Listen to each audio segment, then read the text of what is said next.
ladies and gentlemen, welcome back to another podcast with Jimmy Gutierrez. This is episode 9. I'm proud to say it's 9. I've been a little consistent, once episode every month. So I want to thank Juan Pablo Jaramillo. He's my guest today, a friend from high school. Welcome to the show, brother. Thank you, sir. Thank you. It's an honor to be here. I like your setup, man. I like what you're doing. I think it's great. Thank you, brother. I appreciate it. I'm glad to be here. It's been a while. It's been a while, and it's my first time doing this, so try to focus not much on my body language. I'm a little bit nervous right now, but I'll be fine. It's his first time, so guys, please. I'll be fine. He'll be fine. Understand. First time doing a podcast. Yeah. Juanpa, do you watch podcasts on the regular? I do. I used to watch a lot of podcasts, but lately not as much. But I do enjoy some Joe Rogan once in a while. Abra Marcus, Andrew Hooverman. People who are useful, people who will give you a little bit of more information. Yeah. That's great, and that's exactly our goal today, to By the way, provide some information for the people, some Yeah. value. Oh, I know, before we get started, I want to thank Juanpa here live that he brought some good coffee. I don't know where it's from, but it's how do you good. like it? It's strong. Where do you think it's from? Is it from Colombia? No. I don't know. The De- Amazons? De Peru pa'l mundo. Oh, from Peru. So it's from this place called the Mass Market. It's in Monquisco, and it's they have beautiful chocolate, beautiful coffee. I love their coffee, and it's just black. Just black. It's nice. It's nice. Yeah. No sugar, right? No sugar. It's just black, and it tastes a little bit like honey, right? Yeah, It's I got mean, a little bit of honey. it's not like it's not bitter. it's not bitter. Yeah, that's the thing. Like usually, coffee without sugar is bitter, and it's like, Yeah. but this one is like, Yeah. it's a good nice balance. Yeah, man. Yeah, thank you for bringing the coffee. Maybe they can sponsor the podcast in the future. Oh yeah. All right, Juanpa. So let's share how we met to our listeners that probably don't know how we know each other. So we met back in high school through our friend. I believe it was Steven. Shout out Right. to Steven. Shout out to Steven. We met through our friend, and let's say we were just chilling back in the day, going to the beach and everything, doing some exercise once in a while. Yeah. Yeah. I think we also connected through like fitness and going to Fitness. like hiking and shit. Oh yeah. Yeah. Yeah, that was nice, man. Damn, bro. Should do that more. Yeah, no. Now It's that been the weather is getting better, Yeah. I gotta say you did put me on to some great hiking places. Oh yeah. We should go there again, man. We should go this Yeah. summer. It's getting nice outside. Yeah, definitely. So yeah, it's probably been like, I don't know. I don't remember exactly which year I met, but it's been a while. It's been a while. Yeah, bro. You're a So really good friend, man. thank you, man. I know we're the type of friend that we're not really like all the time hanging out, but when we hang out, we have a good time. And not even texting, man. We don't even Yeah. text each other, but that doesn't mean shit. Oh, true. I mean, I have a lot of friends in Colombia that I never text, and I have a family who I never hit up, but they're still here. No, yeah, and when It's you what see matters. them, is like It's magic. have a good time. It's Yeah, magic. yeah. As we get older, we start realizing that like you have a lot of friends, but then there are some friends that you stay more in touch. But Yeah. there are other friends that you probably see them once in a year, but you every time you hang out, you have a good time, or You have a it's- good time. You connect or on a it's deeper level. genuinely connects. Is it? Yeah. Yeah. Yeah. So one of the reasons I invited you is because I always see in your stories you're always reading about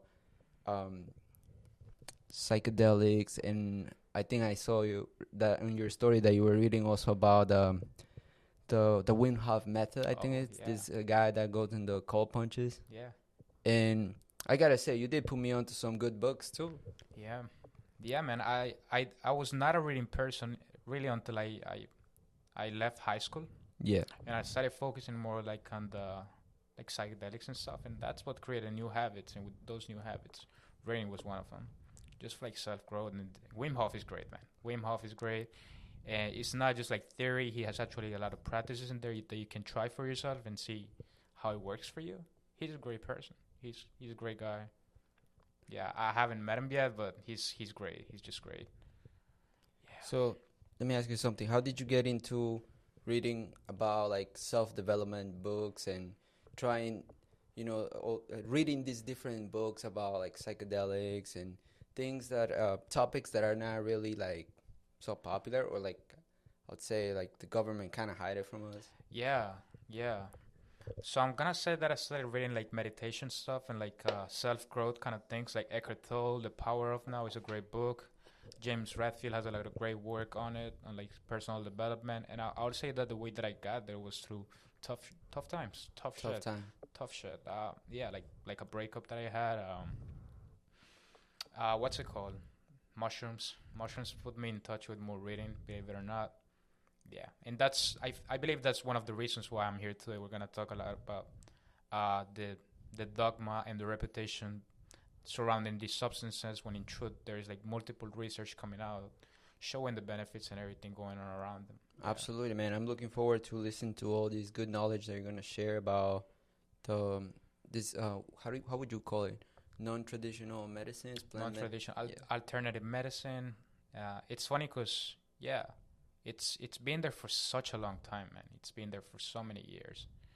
Yeah, But it's still classified as it's classified as Schedule One. a Schedule One. A Schedule One, which means that there is no medical benefit for it, when that's bullshit, and that it has a high risk of addiction. And one thing that I want to say is that uh, this these substances kind of do the opposite of addiction, which is they get rid of it. They work on a deeper Addiction. level. So like if you take a rat, right, and you put it in a cage, and you put a cocaine in that cage, the rat's gonna continue Doing it. doing cocaine. But then if you put some LSD within that cage or any other psychedelic, the rat will only take it once and never again. Yeah, Interesting, right? yeah, And it's like, I know I've seen a few episodes that they do a lot of this testing with rats, yeah. and it's interesting how I guess sometimes rats kind of react the same way that humans do. We're the same. Yeah. We are. Well, the we same. have consciousness, We I have consciousness. We are Yeah. the same. We're just fucking rats. guess. We're just fucking animals. Nah, that's true. That's true. But Juanpa, can you share how did you get into like psychedelics? What was your first experience with doing psychedelics? Okay, great. Yeah, that's a great question. I think I'm gonna start off with a little bit like more back history into how I got into them, but I also want to talk a few about these different kind of not medicines, but like substances, like psychoactive substances, Psychoactive. such as the one we're sipping on right now, Yeah, which is coffee with not thought of as a drug, right? It's so normalized.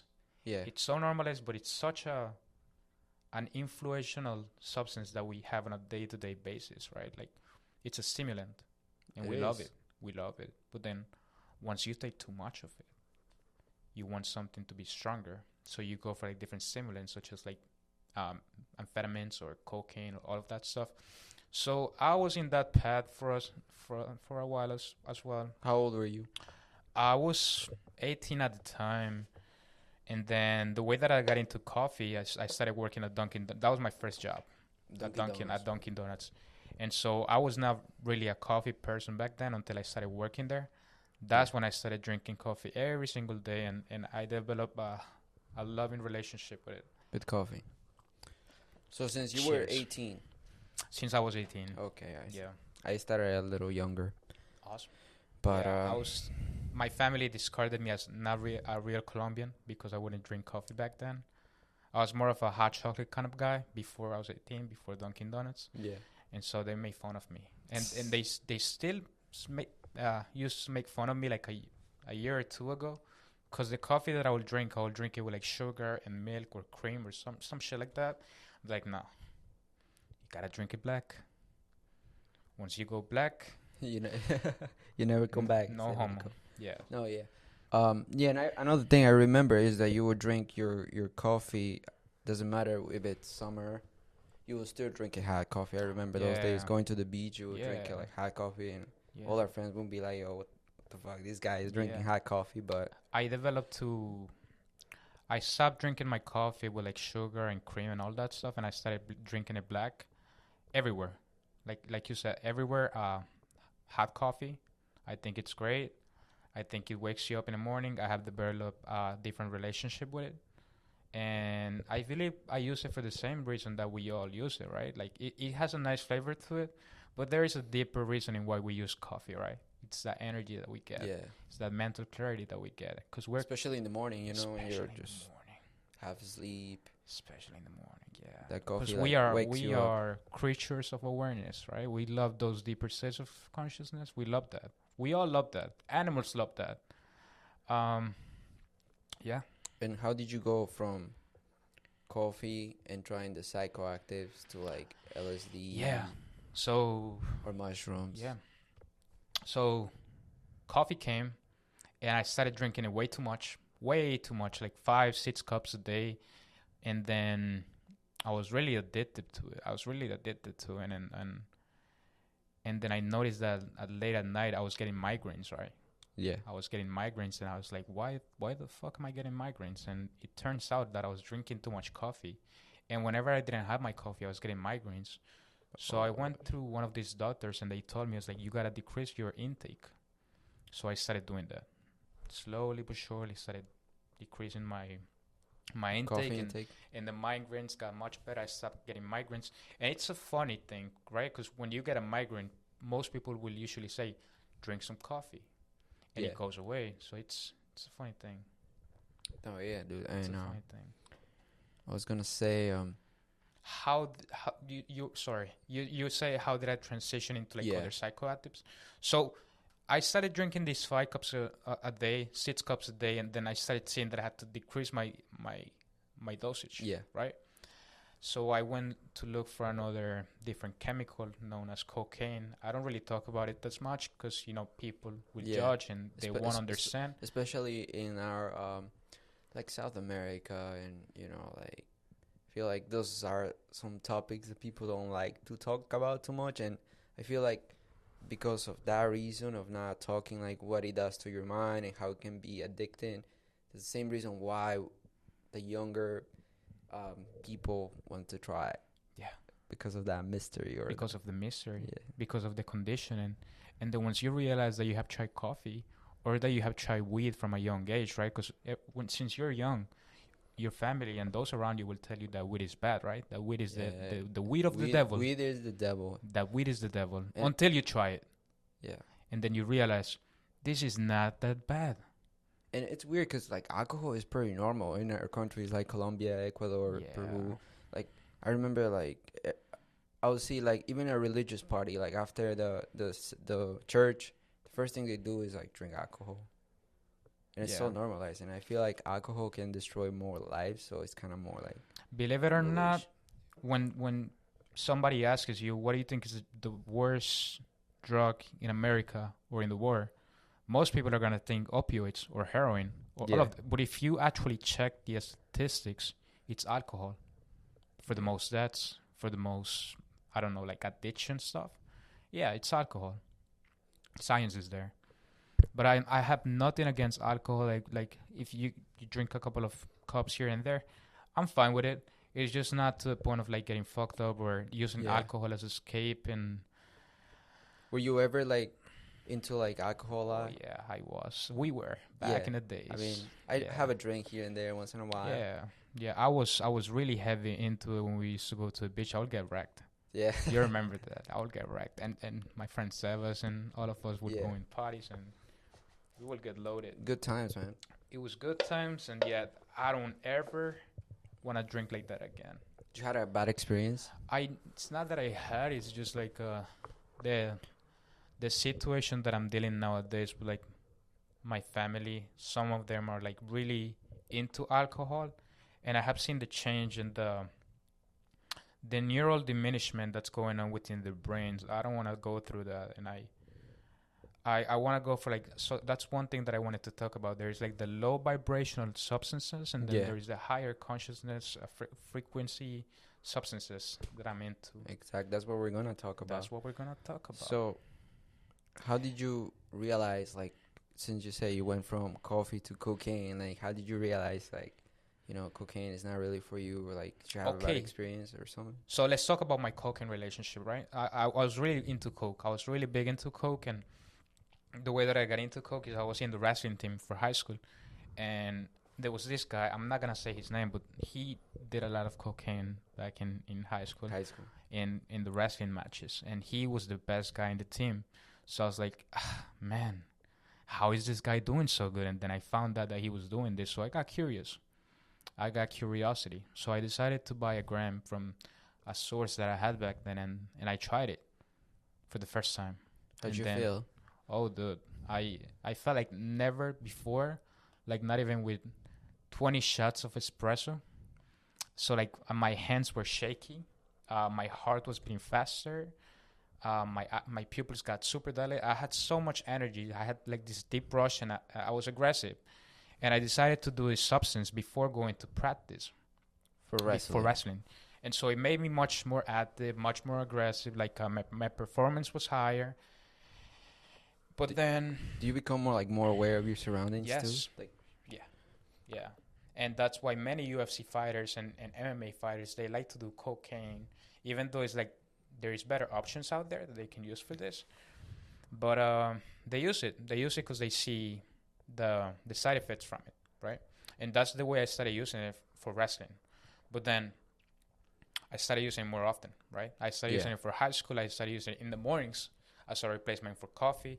I started using it in between breaks in high school. I would do like bumps and lines. How old were you? You're I like was 17? I was 17 or 18 when I started doing it, which is fucking young. Yeah, Such a no, young of age course. for it. But I had this craving for coke, especially when you're coming down and you crash.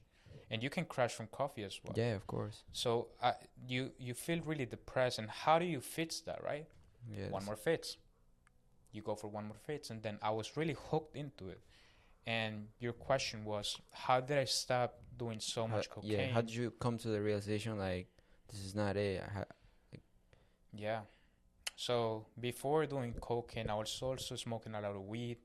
The reason why I got into weed was because to be popular, right? Because in high school, everybody smokes. If you smoke weed, you're kind of like one of the cool kids. You're one of the cool kids, and I wanted to be that kid, right? So you smoke more and more, and I will smoke, and I will do cocaine, and I will do all of these things to hide some shit. Because ever since my father died, and I love my father, right? I love the guy, but ever since he died, I just started misusing every single substance: alcohol, weed, cocaine. So I was heavy into it, like escaping from escaping from that reality. Yeah. And I believe many of us are lost in this way, right? No, like, I'm sure. Yeah. Like every single substance, we become addicted. Even coffee, man. I'm addicted to coffee right now. But we use it to hide some shit or another. And the way that I stopped doing cocaine was with a LSD trip, right? Yeah. So this was back in 2018, back in high school. I had my first breakup, which was a short breakup, but there was a lot of confusion and depression going on at the moment, Yeah. right? So there was this Washington trip that we had in our English class, and it was about 6 or 7 of us that decided to drop some LSD or acid on this trip. So tripping on the bus. On the bus. Wow. Tripping on a trip. Not the best place to drop acid. Not the best place to drop acid. No, it could get really weird, especially with teachers around and other people around. So And like 6 of you guys is like a lot of people in such a small confined area, right? Yeah. And then the teacher there. It's there. probably kind of weird, strange. Yeah. I don't know. And that was the first time that I will ever do acid. That was my first time on this Washington trip. It was 7 of us that decided to do it. So I had a source, the one that I was buying cocaine from. I told him, I was like, hey man, I wanna do some acid. So I decided to buy some acid from this guy. Yeah. Oh yeah, that's Some good. LSD. Some LSD, lysergic acid diethylamide. That's the name. I decided to drop this stuff. I bought a few tabs, and we had it set up. Everyone in the classroom, not everyone, like those 7 people, we decided to all do it. For many of us, that was the first time. For many of them, the last time. Yeah. Did you lose any friends after doing that acid trip that were in the bus, or did you stop like hanging out with some of them? There was this one guy that was there was this one guy that was the one who took the highest dosage. So we each took like about half of a tab of acid. Yeah. But then this guy, he decided to go for a tab, maybe 2. I don't remember, but he had quite a rough experience. And ever since then, we stopped talking. and he kind of went his own way. I hear it's pretty common. Yeah, yeah. Many people do those things without being ready for it. It can go one way or another, right? Like he got lost, a little bit lost. Even in the museum, which was the whole trip. Wow. We were supposed to go to this museum in front of the White House. Yeah. And so we all took the acid first thing in the morning. When we got to the bus, it was like 5 a.m. And I took half a tab. I was really smart about this decision. I didn't want to go full trip because I didn't know what I was going to feel. Yeah. You didn't do any research like before doing that? Like Nothing. Absolutely nothing. I had heard about like the visuals and the hallucinations that you can have, so I thought it would be a great time. And I also was going through some shit. So like when you're going through some shit, you're like, I don't care. Let's just give me whatever. So I took it. We all took it. 5 a.m. in the morning. We all came in the bus. We all got into the bus. And it was in that trip that after about 45 minutes in the bus, things got real. Things got real. You started peaking? Not peaking, but it was like the beginning to feel something that I had never felt before because I had never taken any psychedelics before. So after 45 minutes to an hour, we all started feeling like this wave coming through us of laughter. We all started laughing at the same time. It's like synchronized. Like synchronicity. Without any specific motive, we all just started laughing. And that was such a great moment because we didn't see any heavy visuals or hallucinations, but we were just looking at the ceiling of this bus, and it was like a galaxy. So we were just looking at this galaxy, amazed. We were amazed by How do you know, like, all of you guys were looking at the same thing? Oh, because we were around each other. We were around each other in the bus, and some of us fell asleep, and then you can never sleep on acid. Yeah, but don't you think? Like, I don't know. Like I thought like acid, your experience is like very subjective too. Yeah, it's always a different experience with any other psychedelic. But I don't know what it was about the synchronicity, but we all started feeling the same thing at the same time, and interesting. And we were in the back of the bus, and when we started laughing, the teachers looked back, and I was just like, "Shut up, guys! Shut up! You're making it too hot." We all had a fun time in that trip. We, on the way to the museum, which watching right in front of in the White House, we stopped midway to stretch and grab some food. Right.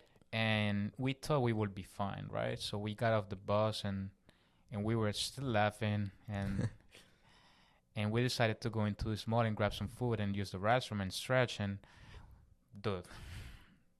So we came off this bus and we felt so weird, so alien. We went into the mall. We saw all of these people feeling alien still. So we had to go straight into the bathroom.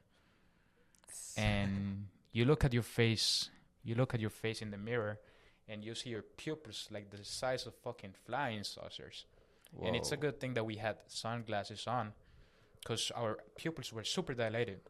We stayed in that bathroom for about 20 minutes or so, long time. Yeah. Go back to the bus, go in the back. I'm not gonna get into much of the experience, but it was amazing, right? So we got to the museum. It was great. My curiosity and my curiosity, not only for the things that I was seeing in the museum, but like for this specific chemical was great, because one thing that I want to talk about is the research that was going back in the 50s, how I mentioned that LSD is like great for addiction. So there was a lot of research going on for alcohol addiction back in the 50s before the hippies came through, before the 60s, when the acid became a sacrament. After the music festival in New York, how do you what's call it that? called? Woodstock, yeah. Yep. Before that, so... before we get into this topic, we're going to go on a quick break. Fuck yeah. And then we're going to continue talking about the good things, the positive things, I guess, from LSD. That is not just bad, I guess. If you use it the right way for the right purpose, it can help you. All right, so we'll get back from the we'll come back after the break. Sure. Are you planning a special event but worry about capturing those special moments? Look no farther. Our team of experienced professionals offer video and photo services that will make your event unforgettable. With our event videography services, we capture every moment from the ceremony to the reception, creating a stunning highlight reel that you can cherish forever. Our event photography services offer beautiful, high-quality photos that capture the essence of your event, from candid moments to post portraits. In addition, we offer a 360 photo booth to add some fun to your event. Trust us to capture the moments that matter the most. Contact us today to learn more about our services and pricing options. We are located in New York and we are serving Manhattan, Queens, Westchester. So don't forget to contact us at 914-309-6715. And you can follow us on Instagram at hustlestudio.21.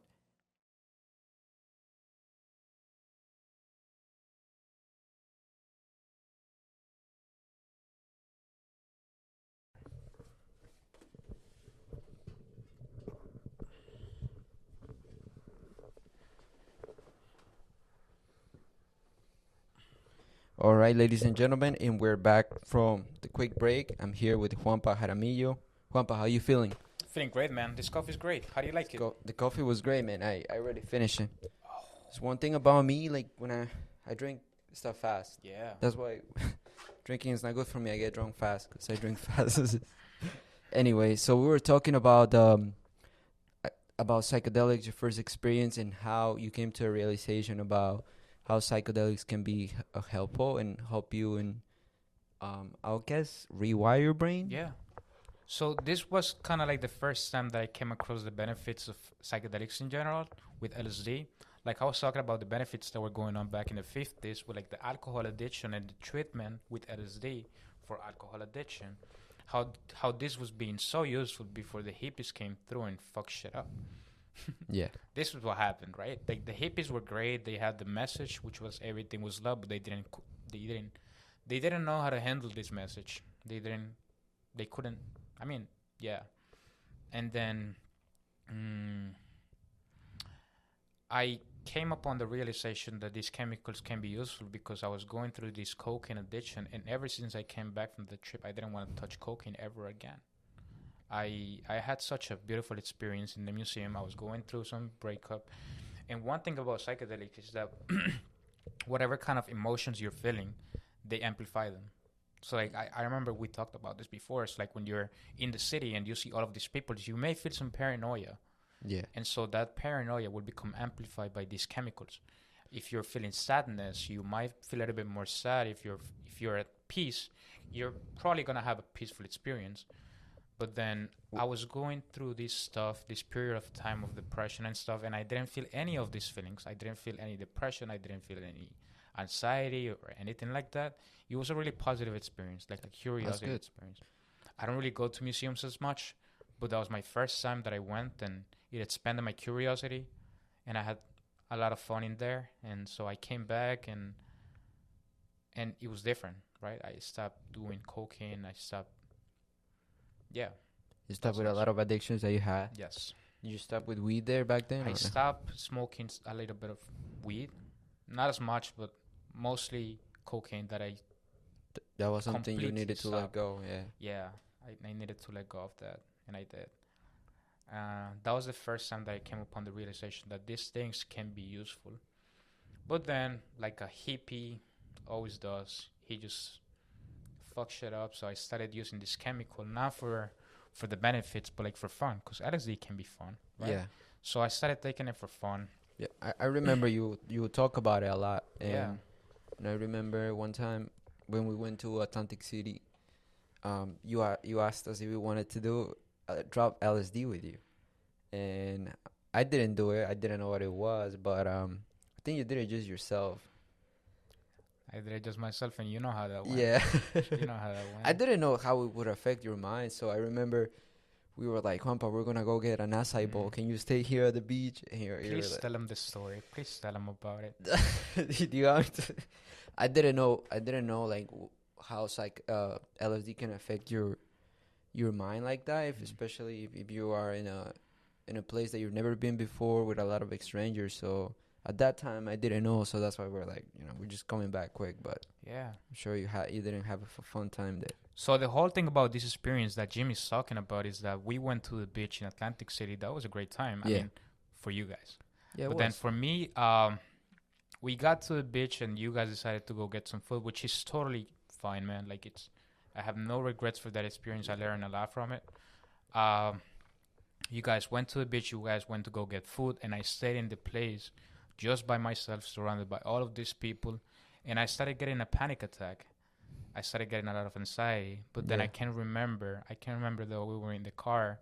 When we were on the way to the beach, we had a Wattspan, and Oh, so I okay. took the acid, And the and weed. then the Wattspan. I had never mixed before, never mixed any chemicals before, and I feel like the effect of the Wattspan intensified that of the acid, Yeah. and so I started getting a lot of paranoia. People were looking at me. I was looking at the sky, and I kind of saw like all of these eyes in the sky just looking at me with like a feeling of shame, like what are you doing with your life? And I felt like I was dying. And there was this You had moment like where I an was ego just, death. yeah, like an ego death experience, right? But I was not used to any of this. I had never experienced ego Plus, we death were before. very young too, We so were we're super kind of young. like you're We not were as super young. self-aware as you are No, now, so nothing, you're kind of like what the. nothing. I was just sitting in this beach chair, and I fell down, and this guy right next to me starts laughing at me. So I get upset, and I called you. That's when I called you guys. You guys gotta come back, right? You guys gotta come back. I'm tripping. I have this anxiety, panic attack, whatever's going on. And so you guys came back, and we went for a nice walk around the beach, and then we decided to go get some jet skis. Jet That, skis, that was yeah. fun. That That was that fun. was fun. I That don't was know how you felt like no, that was on amazing. LSD and on jet skis. So it was like just this short, brief period of time that I was experiencing this anxiety and panic attack until we took that walk. Until I felt like Yeah. connected to you guys, and I was like thankful for you guys because you guys came to my help. Yeah. No, it happens. I also had an experience that I thought I was dying too. With what chemical? With MDMA. Mom, if you're listening. Oh, it's fine. It's fine. No, that's the thing. Like if you, And I it's the don't mind reason. talking about Yeah. these things because it's an experience that helped me learn what not to do. And to me, I'm grateful for this experience because I actually became more grateful for life. And yeah, I mean, the reason why I almost I ended up in the hospital thinking that I was dying, but it was all in my head. But it's because I mixed. It's also a great thing that we're doing this in English, right? Yeah. Because we could be doing it in Spanish, but that would be no good for us, right? Because they would be Yeah. listening to us. But fuck it. I had this experience and I stopped taking acid for a very long time because I was a little bit traumatized by this experience. And I stopped taking it for a while. So I stopped taking acid for a while. And How long was it? this period of time that I stopped taking acid Yeah. for, I would say probably like half a year to a year. Okay. No, actually more. I stopped taking acid for a long time until I tried mushrooms for the first time. How were you introduced to mushrooms? Mushrooms I had always been curious about because of the fun that I experienced from LSD. I was like, maybe there could be something that I can use that has not this negative aspect to it, right? But then what I didn't realize back then, I always blamed the acid for giving me this bad experience. Now, after years of having this experience, I realized that it was my fault, right? Because I mixed it up. Yeah. I didn't have this realization back then, but like when you mix these chemicals up, these medicines, there could be room for so much stuff going on, right? Yeah. And I prefer it when I'm taking a medicine, whether it's mushrooms or LSD or anything else, to just take it by itself. Show some respect to the medicine, right? No, right. I remember you always told me that like you have to if you do like any LSD or mushroom, you have to do it with the right people at the right time and also be aware how you feeling before you go into the trip. Scientifically, with all the research that's going on in Johns Hopkins University, NYU, there's like so much research going on. And one of the things that is really useful for this kind of treatments and therapeutic sessions, they talk about set and setting. So set is like the environment where you're in. Yeah. It's like a nice and safe place. And then the setting is your state of mind. How are you feeling? How are you feeling prior to this experience? What are you doing prior to this experience? You could be writing a journal. What's your intention too, right? What's your intention? That's huge. Why are you using this chemical, right? And for many people, it doesn't have to be like depression or anxiety. Many people could just have like curiosity. And that's what I had at the beginning, right? I had a lot of curiosity, so I was just exploring. But then another thing that's really important is the dosage. How much are you taking? Yeah. How much are you taking? Yeah. That's important, I guess, to know how much you should take the first time. Especially with something such as MDMA. Yeah, no. That's true. I heard some stories about it, but then I have tried not to focus so much on the stories, but like on personal experience. Yeah. And that is the way I went about mushrooms. Because Yeah. back in high Very school, subjective. Yeah. yeah, that is the way that I heard about mushrooms. Because mushrooms back in high school, they had this reputation of giving people bad trips. I never heard anything magic about magic mushrooms. Anything what? Magic. Magic. Because Okay. they're called magic mushrooms. I never heard anything of the sort. And so I had a little bit of hesitation towards trying these mushrooms. But then one day in 2018, on a summer day, I decided to go for it, right? I decided to buy them in the morning and take them in the afternoon. I didn't want to do it home because I knew my mother would be going home and I didn't feel comfortable. She wouldn't accept Yeah. it. Nobody would. And I didn't want to be by myself because I didn't know how I'll react. How it's gonna affect you? Yeah. So I called a friend, and if you're gonna do some mushrooms or any other psychedelic, it's really important, guys, that you have a trip sitter, a guide who's looking out for you if And you need sober some help. too, no? Sober, yeah, somebody sober who's there. So I called my friend and I go to his house. He's there with his girlfriend, and they take good care of me. So I bought the mushrooms in the morning. I decided to take him in the afternoon. Go to his house. Yeah. How much did you take? An eighth. An 8. An eighth. So for the people listening, when you're gonna take some mushrooms, I usually recommend you should lower. You go for like a gram and a half, maybe 2 grams for the first time. If you're gonna do it with somebody, so you know what you're feeling. You know you're still there. Have a good intention too while you're doing it. And I didn't really have an intention for the first few times that I did it.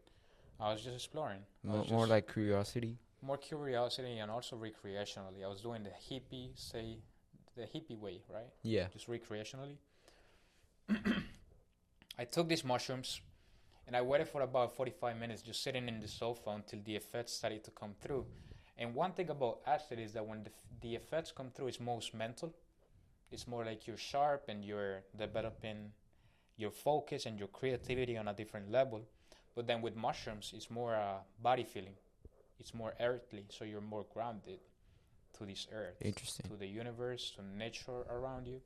So I started feeling really heavy to the point where like an hour after I took the mushrooms, I became the sofa. You thought you were. I melted into the sofa. You. And it was quite hard for me to get up, but I just melted into the sofa. And I was just looking at this environment around me and the patterns that going around me. And they were different from those of mushrooms, from those of LSD. When you do LSD, you see visuals and everything's more electric. With mushrooms, everything's like becomes patterns and the wood looks beautiful. Sorry. And then I go into the restroom because I have to use the restroom. Not to puke or anything, but just, yeah. I go in the restroom and I'm sitting in the toilet, not doing shit, by the way, literally. Okay. Not Peeing. Yeah. Juan says when he pee. So I'm sitting in this restroom and I'm just looking at my hands and I see all of these patterns and it's really intriguing, right? I see all of my hands the way I've never seen them before. I look at the mirror and I see my face and I look like an alien. Once again, my pupils were super dilated and then I didn't know what to do back then, so I felt this kind of like an impulse, right? To shut the lights off. So you shut the lights off in the bathroom. In the bathroom. And so we usually relate the lights off to something scary. It's going to happen. Yeah. To like a negative thing, right? But then I shut the lights off and it was blissful. It was beautiful because I look in this darkness and it was not emptiness. It was just complete. It was not just what I was looking at. It was what I was feeling.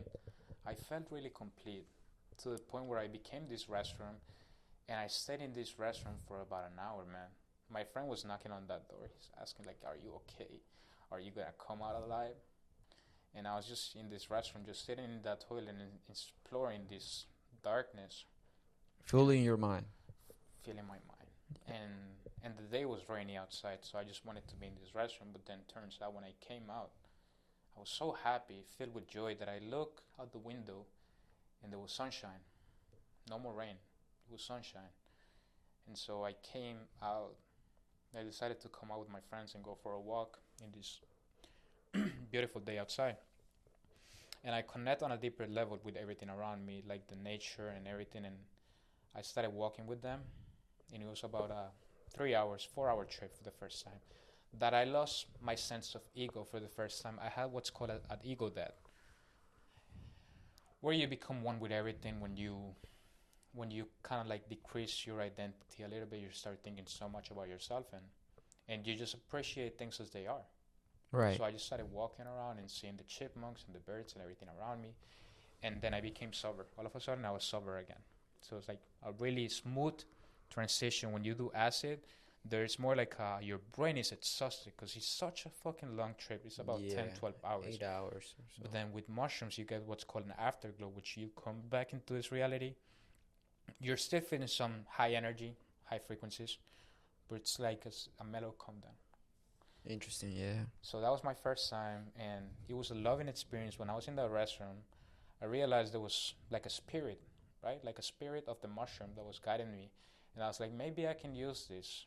Maybe I can use this with a different approach.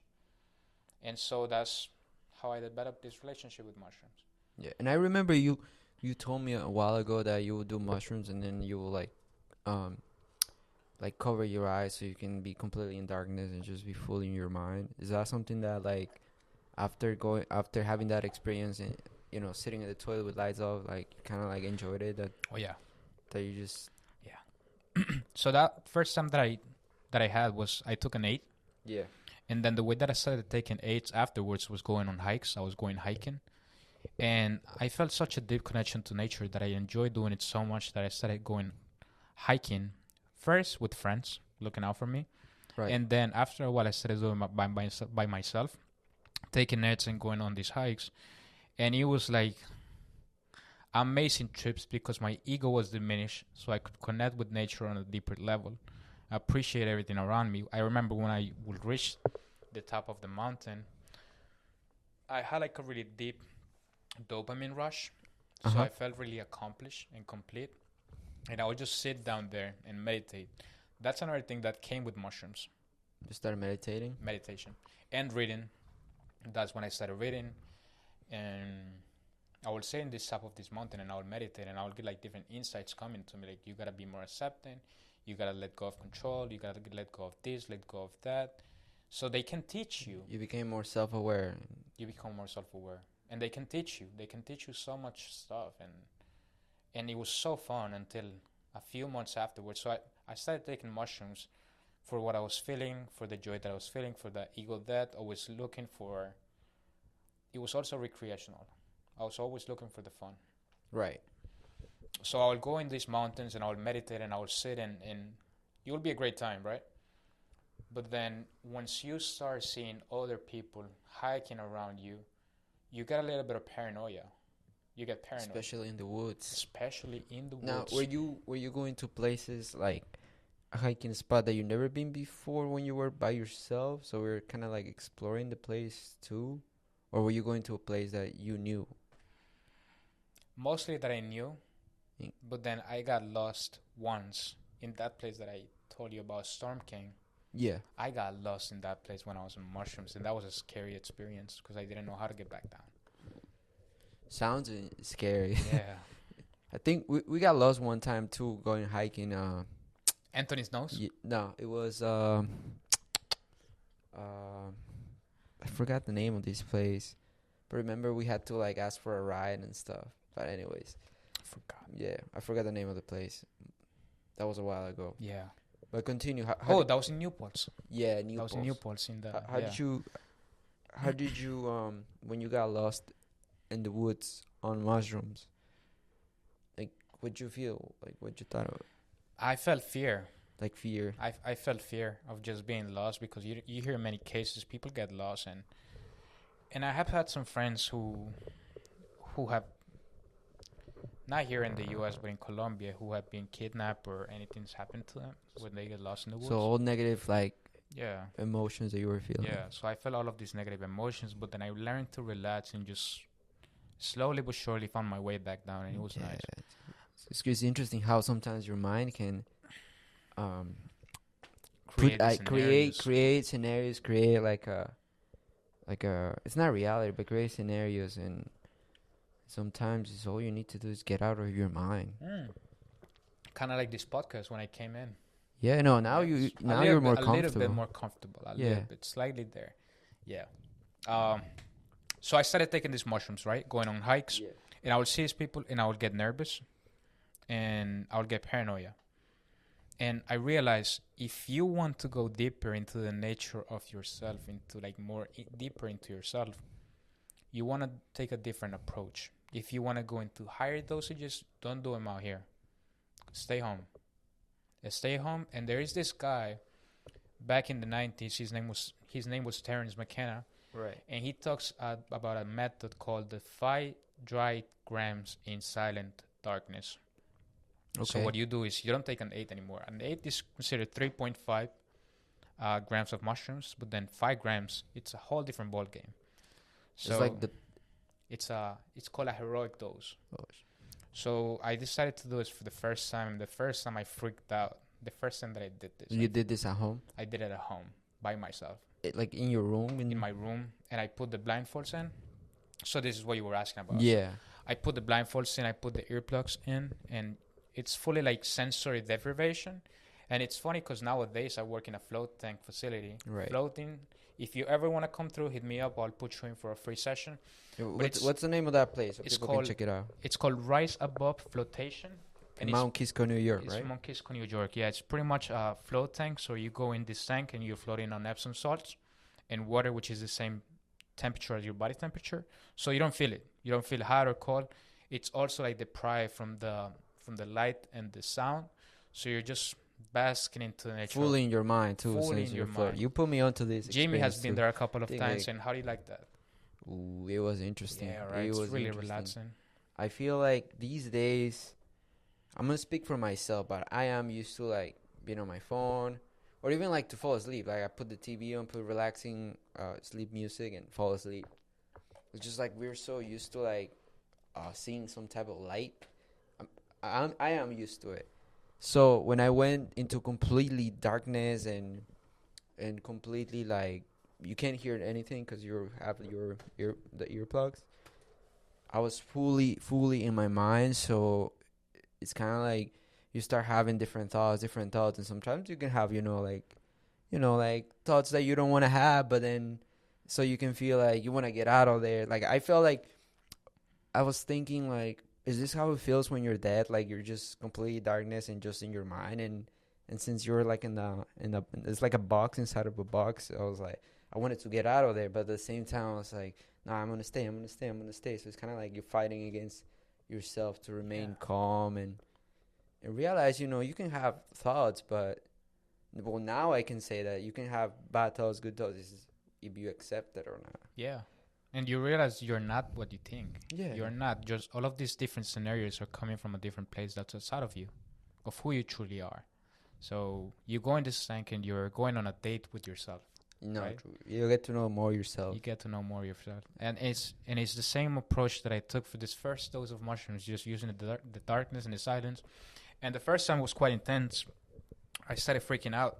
I heard all of these frequencies just coming through me, and it's kind of like the spirit of the mushroom was like, "You fucked up, man. You fucked up. You took too much. Buckle up for an experience. buckle up." So I wasn't ready for this. I was young at the time. I was like 19 when I took my first heroic dose. So I called my friend to pick me up, and he helped me out. He helped me out a lot. But I can see how many people who are not ready for this can end up in a hospital or somewhere. if you're not ready for thinking this. that you're dying and shit. Yeah, thinking that you're dying. You're naturally dying. So when it comes to psychedelics, your ego's dying, but you're not dying. The thing is, like, in this reality, we identify with our ego because that's our persona, and that is the way we approach life. So I'm Juan. I'm not Juan. That's my ego. That's my persona. He's Jimmy, but he's not truly Jimmy. He's just a name. persona, identity. It's our ego.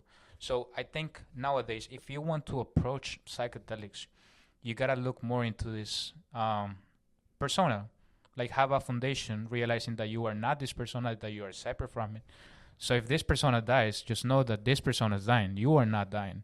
Psychedelics are super safe in the sense that you are not physically gonna die. Yeah, you can think that you're dying, which is, I had an similar experience like that, like thinking that I was dying. It's fucking, it's weird. Like I It's just scary. started like regretting shit. Like, nah, Scary shit, yeah, right? it scared the shit out of me. Um, But so who do you think? What type of person do or who that's going through something that think can benefit from like mushrooms? Like, okay. Yeah, I'm gonna say like if you have depression or if you have anxiety or if you have some PTSD, which is post-traumatic stress disorder from the past, I would say you can truly benefit from these mushrooms if you take them in a safe setting. If you have somebody looking out for you, if you wanna dive deeper into yourself, just make sure somebody's there with you, such as like a psychotherapy setting, right? Somebody can be there with you. If you have to cry, somebody's there when you cry. If you have to write some stuff down, that's coming after you. So one thing about mushrooms is that when you go into the higher dosage, you start receiving like different insights and information coming to you. Like how can I improve this? How can I work on this? You might want to like cry and release some emotion. It's useful if you write it down. right? And it's gonna make so much sense when you're on mushrooms, but then when you come back to reality, it's like, fuck is this? Why did I write this? Yeah.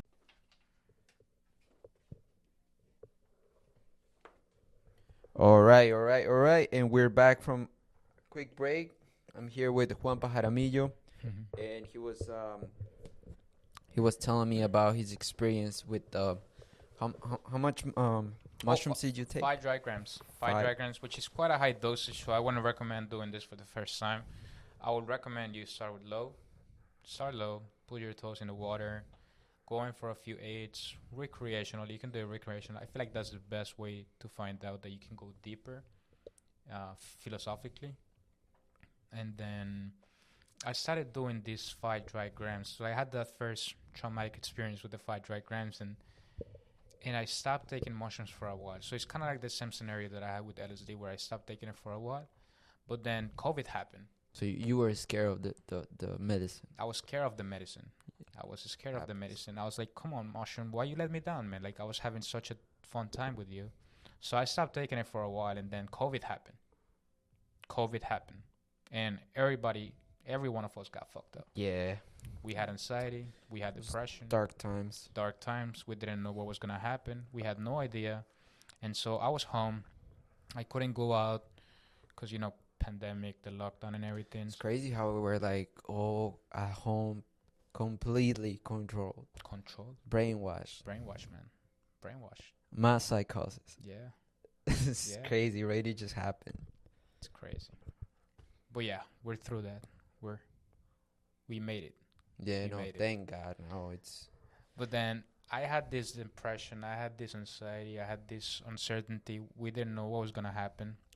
And so I had issues with my family, with my mom and everything. And I decided to take some mushrooms because I had plenty of time by myself. I had plenty Right. of time in this lockdown. I wasn't doing shit. I wasn't working. And one thing about mushrooms or any other psychedelics that I should mention right now is if you're ever gonna do a psychedelic, just make sure you have a few days off afterwards, so you can completely come back to this reality and have some time for what's known as integration. integration. So Okay. integration is like probably the most important part of the process. Like the medicine itself is gonna be helpful.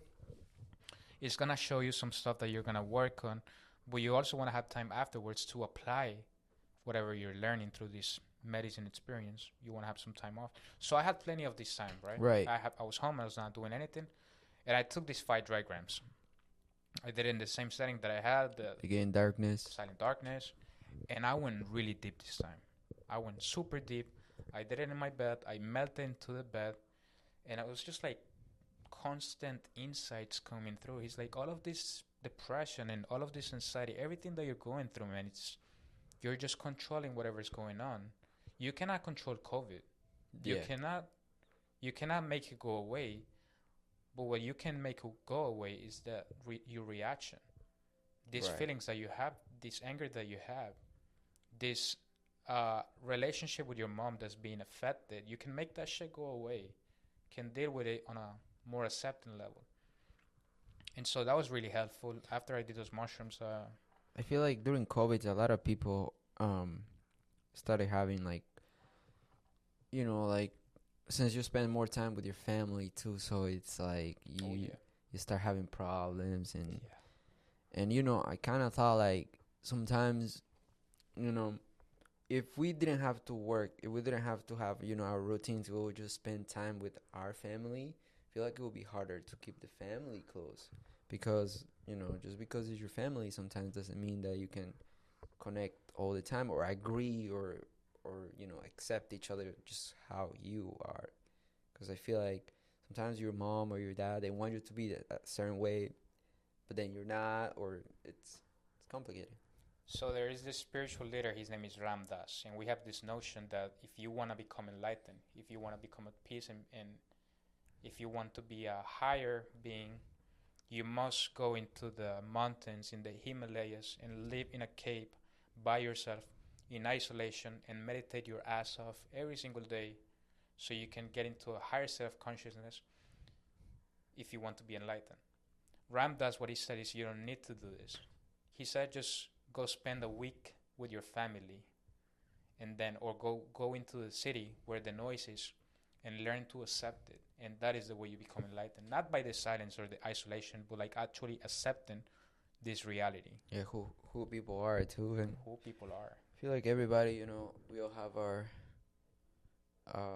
ups and downs, and it's sometimes hard to accept Yeah. that, but I feel like that's also your ego, because I realize how us as humans, we like people that kind of like have same interests or like same beliefs, so it's hard to like accept people with different that have different perspectives of Oh life yeah. or disagree with you. Yeah. But We're if polarized. yeah, We are so polarized.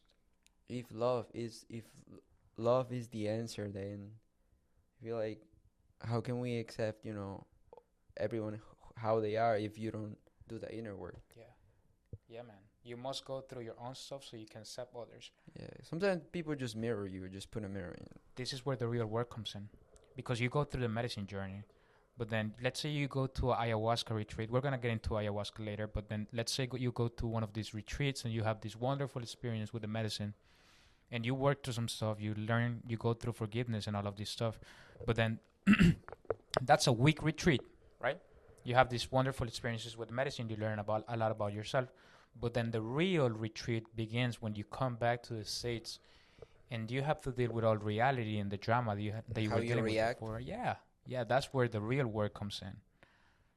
Yeah, I feel like it's also there's people that live life led by the Bible or God, and then one thing is to read it, but another thing is to actually like apply it. Oh yeah, yeah, And I guess after coming back from like doing ayahuasca and stuff, like you can come to a realization about a lot of things, but then it depends whether or not you actually apply what you learn. yeah. That's the most important part, the integration, for sure. And stay So consistent. staying consistent. So yeah, mushrooms are great when you do 5 grams, like once or twice a year. Not too much. You don't want to be doing this shit once a week, once a month. No, you don't want to. It's a good reset for your brain. It's a great reset for depression, for anxiety, for dealing with this reality. It helps you out a lot if you do it with enough responsibility, with enough respect. So one thing that you want to do with these mushrooms or ayahuasca or any kind of medicine that you're taking, you want to have respect for the medicine. You want to respect it. You want to do your research. Once you start taking it on a more serious level, on a more holistic approach, you want to develop a more different relationship. It's like I'm gonna throw this example now that we're talking about relationships. Is marijuana, Yeah. cannabis, weed. For me, back then we used to smoke it in the day, and it was so much fun. But then once I started going into like the psychedelics and everything, I stopped smoking weed, and I didn't accept it. I couldn't tolerate other people smoking weed the same way that I nowadays it's hard for me to tolerate people drinking alcohol. So I stopped smoking weed for a long time, And then once I got back into smoking weed, it was not the same effect that I had back then. What was the effect? I started having more anxiety when I was in a different environment. Yeah. When I smoke around people, I get anxious and I get paranoid, and I don't like this, man. I don't like the feeling. Yeah. So I think I've had some experiences like that too, that you smoke weed with certain people and you kind of feel like the vibe is not right. yeah, But I feel like, yeah, I mean, can be, it's not really the other people, it's kind of like inside of you. inside of you, and I realized that I was abusing weed so much that I didn't have a really good relationship with it. And what I started doing was I started asking myself, how can I use weed? Because I know, just like any other medicine, it's got its benefits, but how can I get these benefits, right? And Right. if I cannot tolerate weed when I'm around other people, well, you might just want to do it by yourself.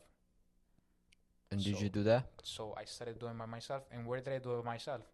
In the float tank. I Before will smoking weed? I will smoke some weed before going in the float tank, even though I like taking edibles more, because they work on, they're not too bad for your lungs. They hit you stronger though. I heard, You're yeah. aware of this.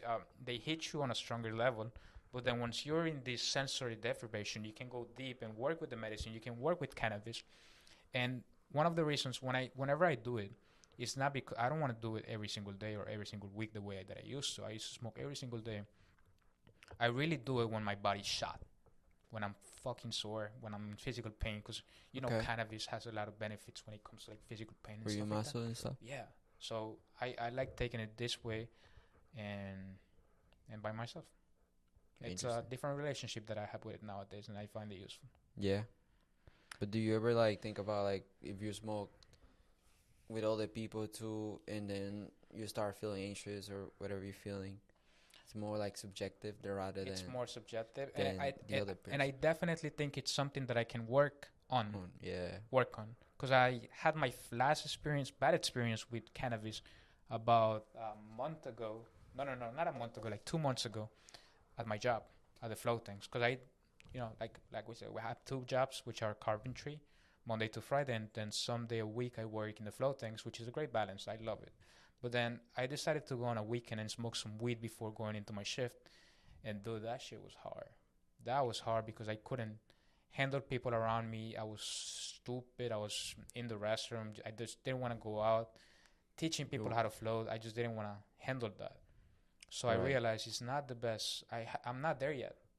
Just gotta keep working on it. No, it's, I don't know, from my experience too, smoking weed before work would make me feel like as if I don't want to be noticed that I'm high, so kind of makes me feel like I'm hiding something, and I don't like that feeling. Like you're guilty. Yeah, exactly. Yeah.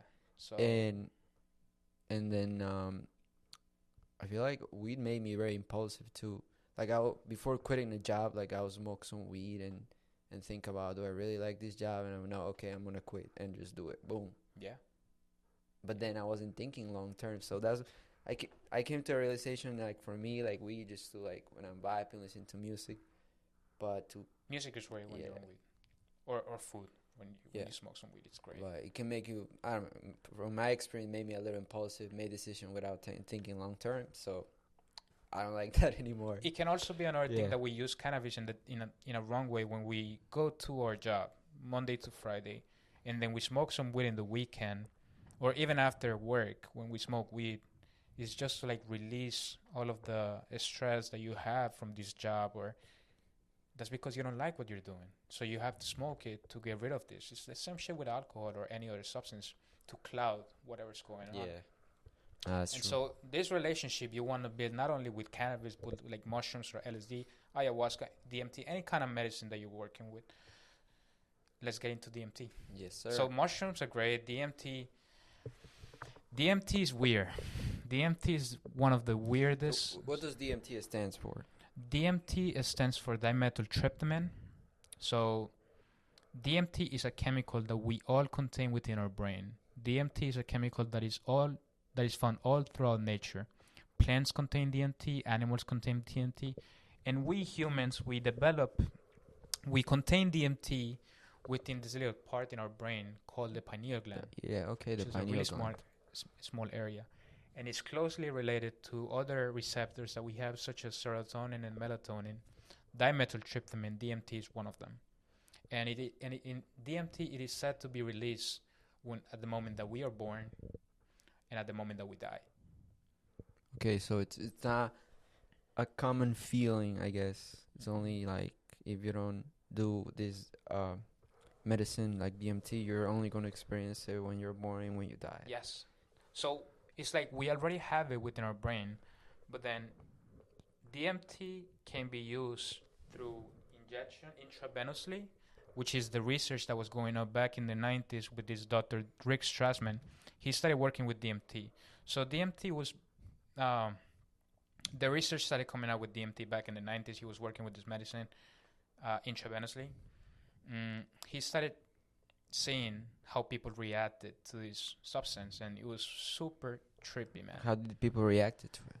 Aliens, contact with aliens, contact with entities, going deep into the nature of themselves, ego deaths for sure. And then people were being relieved of anxiety and depression and all of this stuff, but then we already have this substance within our brain. So how do we access? How do you activate that? How do you activate this pineal gland? How do you activate this DMT? And there are two ways that I know of. The first one, the one that we talked about, Wim Hof. So Wim Hof has different protocols for breath work. Right. And once you start going deep into the breath work, you can actually activate some DMT within your brain. You will have a full-blown visual experience, psychedelic experience, just by using your own breath. Interesting. And then there is this one, but then there is the other one, which is the NMDMT, which is the chemical compound, which is cooked. You can cook it the way you cook. I'm not going to get into cook it, so you don't cook do this your at own home. research. Do your research and don't make this shit at home. The FBI, the DEA will come knocking on your door. But then the way that you want to do is you want to get this bark that comes from Mexico, from a tree called Mimosa hostilis. Okay. So you get this bark and then you mix it with other stuff. I'm not going to mention the names. But then you cook it and then you make this powder. And this powder is the one that you smoke. Okay. So we already have the DMT within our brain. We just need like the key to access the lock. And you must smoke, you will smoke the DMT to unlock this pineal gland to have this wonderful 5-minute experience, because that's all it takes. And you had that experience. You tried DMT. Twice. I done it twice. The first time that I tried, I had no idea what this was about. I was working in Whole Foods back then, and I had this coworker. His name was Manny. I shouldn't say names. I'm sorry. Beep. I want to beep it. Yeah, beep that shit. I had this coworker, and we used to talk about psychedelics. We used to talk about mushrooms and LSD, all interesting stuff, all the stuff that I knew about back then. And then they came this other coworker. His name was Beep. And then he introduced the name DMT. And Manny and I, we had no idea what this was. And Manny was like, it sounds really interesting, but I would stick to mushrooms. I think mushrooms are good. But then I, on the other hand, it was like curiosity. I was curious. What is this about? How is this going to affect your mind? How is this going to affect my mind? And because you hear that it's all found throughout nature, so yeah, like why so, can't I? So DMT and ayahuasca is the same thing, or is it? So with ayahuasca, the main ingredient in the ayahuasca is DMT, and it's not DMT that is being cooked. It's DMT that is found in two different plants. So one of them is not actually a plant; it's a vine that comes from the Amazon. It's called the capi vine. And then the other plant that you can find is called Psychotria viridis, which is a plant that contains DMT. So like the vine itself is not DMT. The plant contains DMT, but the vine contains MIO inhibitors. All right. MIO inhibitors, yeah, that's the word. Which is the ability for your body to break down DMT orally so you can actually drink it. And you're going to have this effect that's not 5 minutes, it's actually 6 hours. 6 hours. But then to your question, ayahuasca contains DMT. So I didn't know anything about DMT until my coworker introduced it to you. Introduced it to me, yeah. And then, so you became curious about it, and you about traveled to Costa Rica to do it. Yeah, but then I tried the smoked version first. In the U.S. And I was really curious about this chemical, and back in December 2019. That is when my coworker decided to come to my house a few days after my birthday, and he had cooked it. He cooked the chemical. Himself. He cooked it, and then he brought it to my house. I was home alone, so that was good. And it's a fun experience. It's a fun story. He comes to my house, and we go to my bedroom, and he has this device to smoke. He called the machine. He has the substance, which is the DMT, and then he brings the torch to light it up. And I was hesitant. I was nervous, just like I am right now, talking to you guys.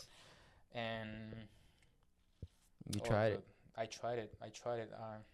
He put it in the machine. He lighted it up, and my mother was not home. Was it just you that tried it, or your friend tried it as well? No, he had done it 5 times prior, and he wanted me to try it. So he brought it. He cooked it and everything. And he's a really nice guy, man. I'm not gonna mention his name, but we haven't talked for such a long time. I love the guy. He put me on to like this other tryptamine, or like ayahuasca, other stuff. He cooked it, and when you smoke DMT, if you're ever gonna smoke DMT, please close your eyes when you're doing it. I did it with my eyes open.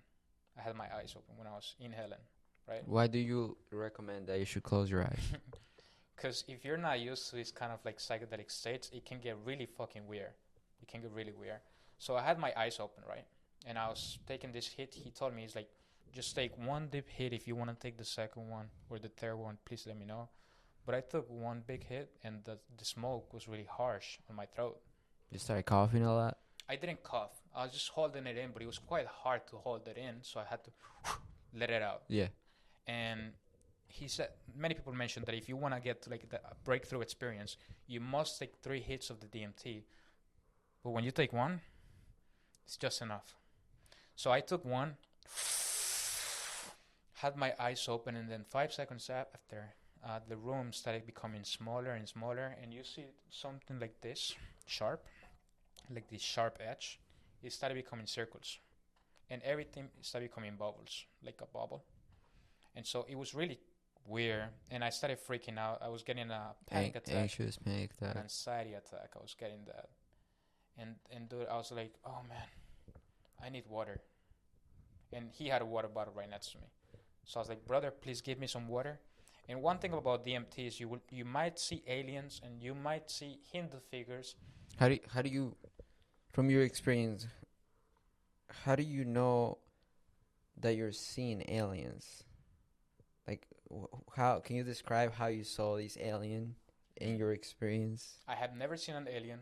I have heard about people describing aliens, such as like big heads, big eyes, maybe green. Green, yellow. My friend had an actual experience with his girlfriend. They both did it at the same time, and they tried something called jungle DMT, which is a DMT made on a slightly different way.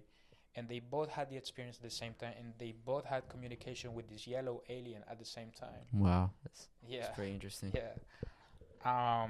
So I was having this panic attack, and I needed some water. So I tell my friend, I was like, please, can I get some water? So when I turned to look at him, my eyes were still open. I look at him, and this guy, he had 6 eyes, 6 arms.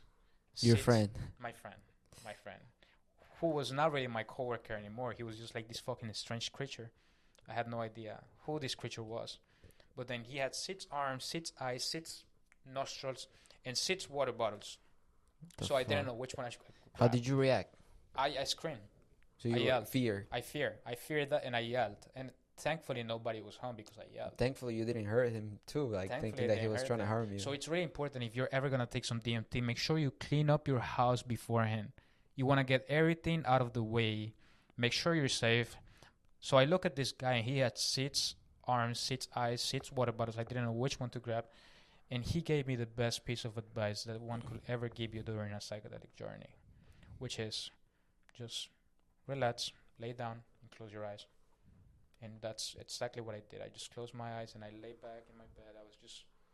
You're less, like, triggered, I guess, to see things that might change your perception. Like, very interesting. I went from this epinephrine state, which is the fight or flight response, to another epinephrine, which is a relaxed and more mellow way.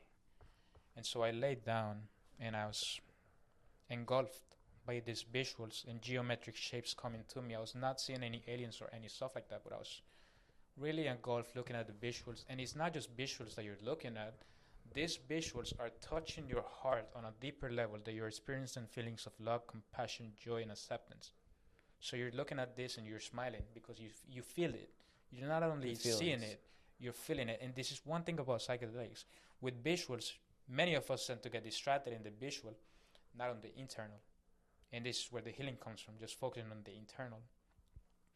And dude, I was in this experience. I was going through some shit because I'm always going through some shit. Not now. I'm doing well. We all are, bro. Yeah, I'm doing well now. But I was going through some stuff, and it was like about 4 minutes when the experience started to die. Not die, but like it started going away. It started fading away. And I remember having contact with this feminine female entity, like a goddess. I didn't see her, but I felt her presence. Somebody being there, and she embraced me. She's like, you did well. It's like you were controlling something. You did well. You let go. And trust me, everything will be okay. And that was the main message. Everything will be okay. And there is one thing, I don't know if you saw the post that I put on Facebook about the toad venom, right? About the toad medicine. It's like one thing about the tryptamines is that everything, they let you know that everything will be okay. Everything will be fine. And so I came back and I looked at my coworker who was sitting right there, and I was smiling. I was like, man, thank you. I really appreciate it. It is something beyond words. It is something beyond language that cannot be described, and yet it is. It's beautiful. It's beautiful. It's beautiful. And interesting. And it was really healing. It was really healing. And I made some big decisions, like you mentioned, in the months, days, weeks, months afterwards. I left my job. I lost my job. I didn't leave it. I got fired. I lost my car because I crashed it. I lost my relationship that I had. It was a final breakup for good. I lost many things, and so you had to like let go of. Yeah, I had to let go, and those things really hurt me back then because I was super insecure. And I had to leave him in order to grow. And going through this stuff, so that was my first experience with DMT, and then my second experience with DMT. Saying that I was going through all of this stuff, I decided to try one more time. So I met with my coworker again a few months after. It was like 5 months afterwards, maybe half a year afterwards. So yeah, I had this second experience with the DMT, like I was saying about, and I'm not gonna get into much detail, but I had contact for the first time with an entity, and it was a jester, internal jester, bouncing around like a clown, right? Right. And this clown gave me the same message that everything would be fine. So everything was fine afterwards. And I'm not going to get more deep into how it went fine, but I'm going to say that it has sparked my curiosity for DMT.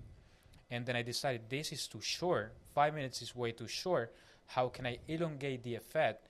And there is 2 different ways that you can elongate the effect. The first one is called changa. Changa. Okay, what is that? Changa is a mixture of plants that comes from the Amazon, which you can mix with the powder that you're smoking with the smoked DMT.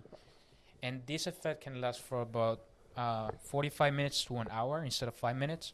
So it can elongate the effect and further elongate the insights and the information that you're getting from the DMT realm.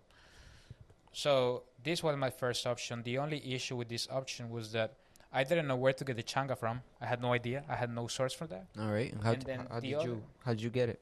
No, I never got it. You never got it? I never got it. I never went this route. So that was the first thing that I didn't have, the changa. And then the second thing that I didn't have was my contact with my coworker, who just went away. Right. I couldn't get any more DMT. I didn't have a reliable source. So I had to explore, how can I get more of this? And then I came upon ayahuasca. I found out. And your purpose of doing all these medicines was for curiosity, or now how you came to the realization that you were doing this to like heal yourself? With DMT, I can say that I truly started to see the benefits of healing myself and growing more. One thing about psychedelics in general is that they can also promote neuron growth by a process called neurogenesis, which is the nerve growth factor in your brain. It's the creation of new neurons. And that's really interesting. So that caught my curiosity. Depression and anxiety were gone, so I started being more focused on the DMT. And so I found that about ayahuasca by listening to podcasts like I was talking about like Andrew Huberman and Joe Rogan and different guys talking about ayahuasca. I also did my own research, looking into retreats that I could go for. I didn't want Right. to do it in the States. I wanted to do it somewhere where it grows, like Peru, Brazil, or Colombia. They are all even Ecuador. They are all connected by the Amazon jungle, and that is where the plant comes from. The ayahuasca comes from, and they have these ceremonies. They have these retreats down there that I was really interested. So I started doing my research, and I was really intrigued. And I saw that they were quite expensive.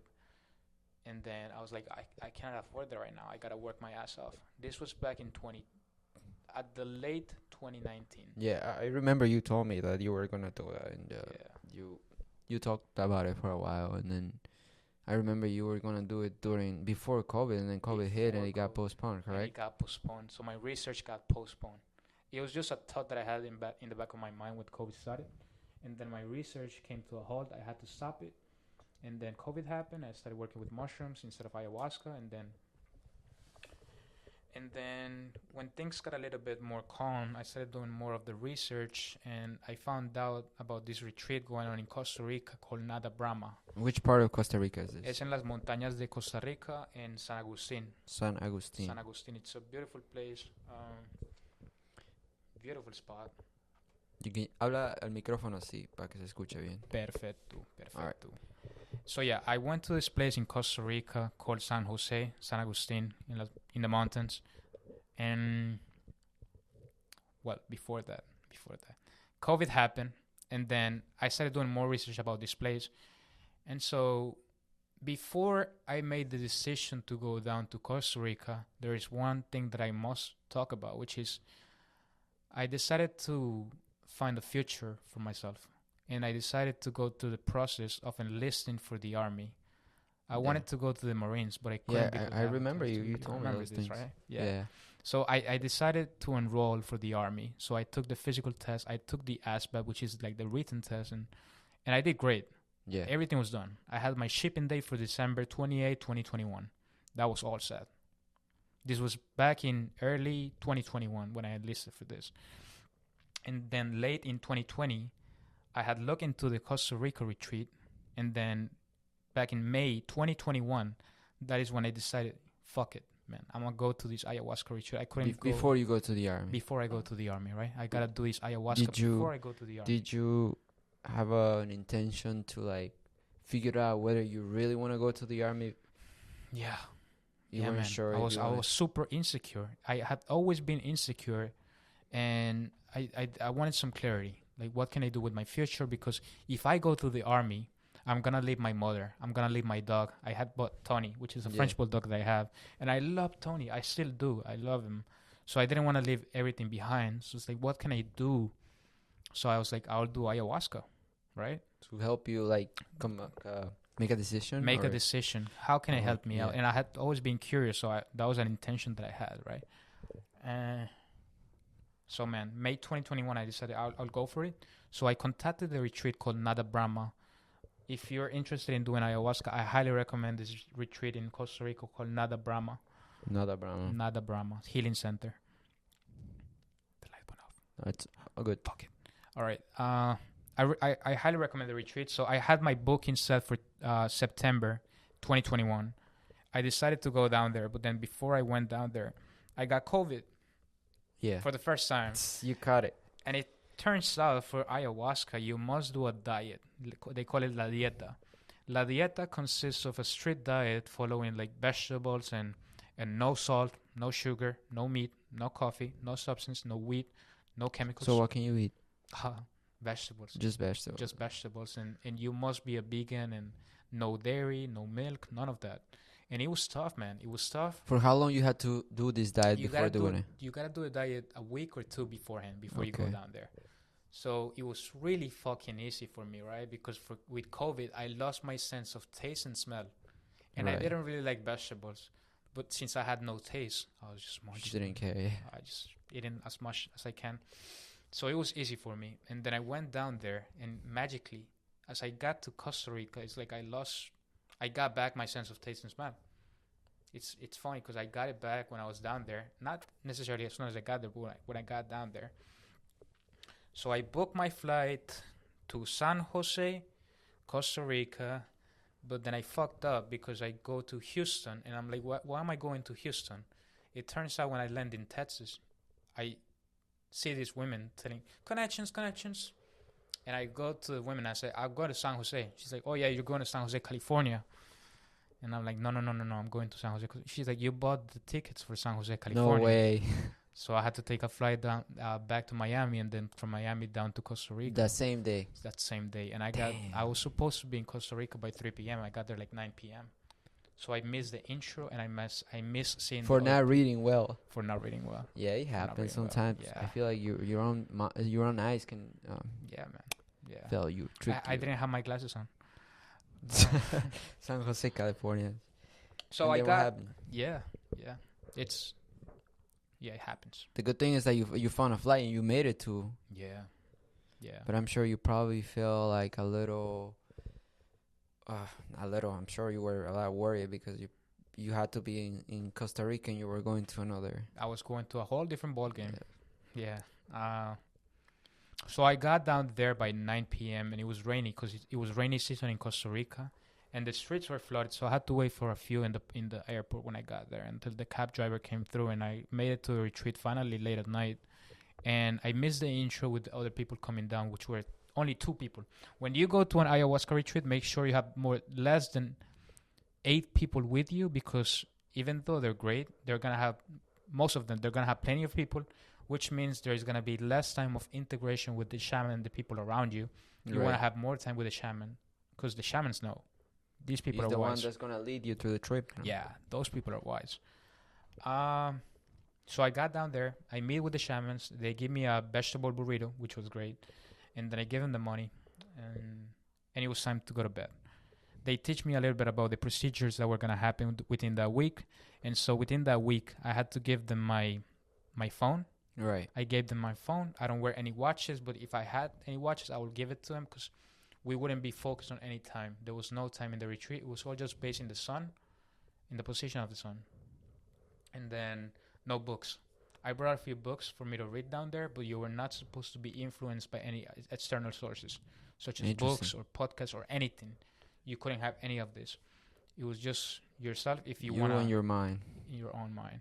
They give you a notebook. If you want to write stuff down, feel free to write stuff down. And so they give you like your own room. So I go to my room and I go to bed. And I'm not gonna get into like day to day what happened down there. It's subjective. Yeah, it's subjective and it's a lot. Like that would be a fucking 3-hour podcast.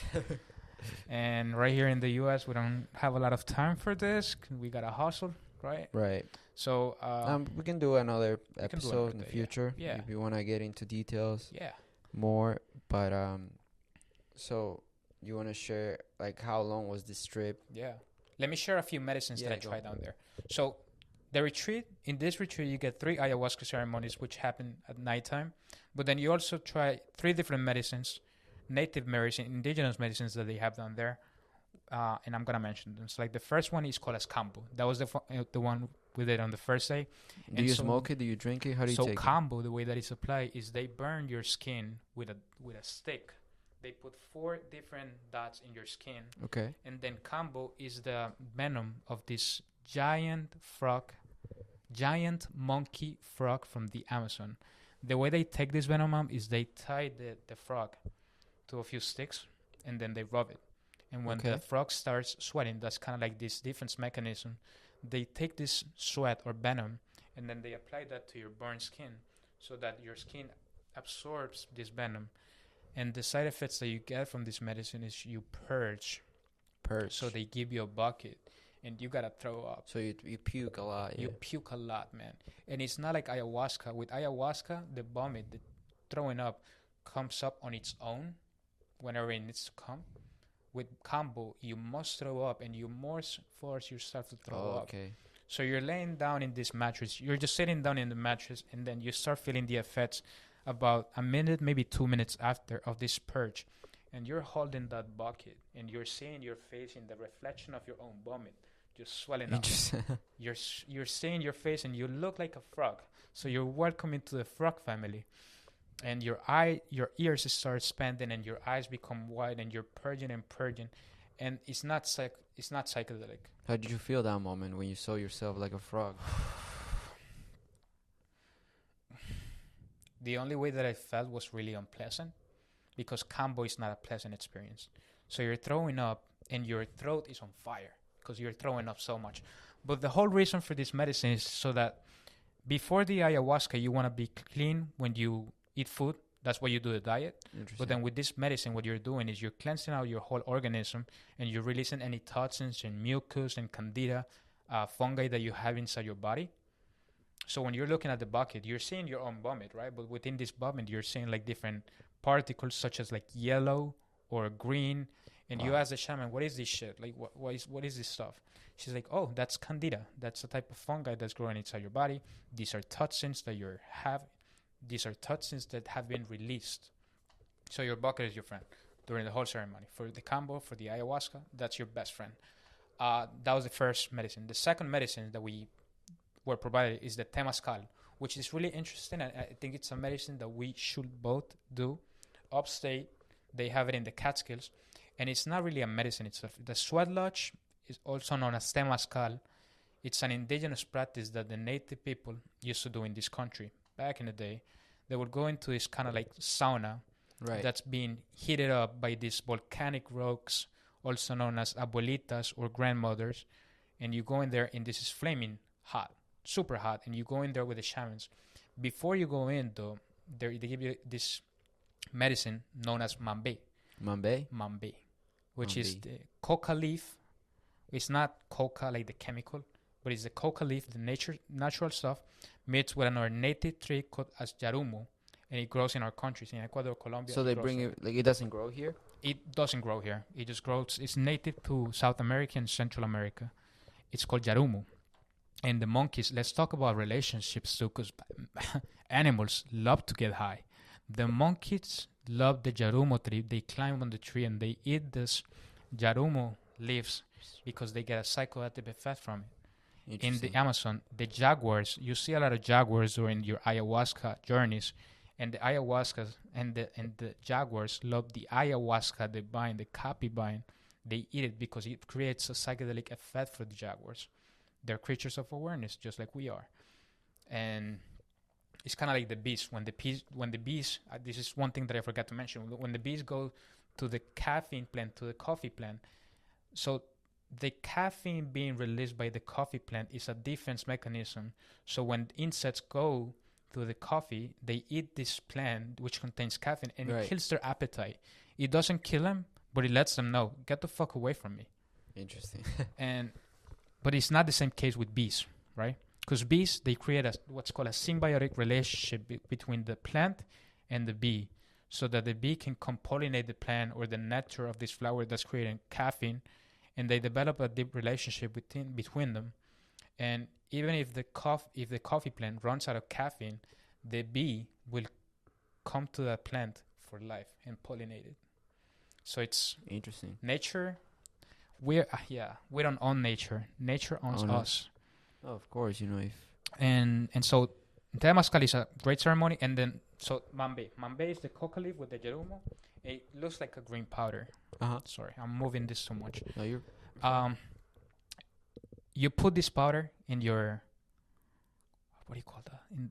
You the put side, it in the inside of in the inside of your cheek, right? And then they give you a tobacco paste called ambil, and you put it in the same spot.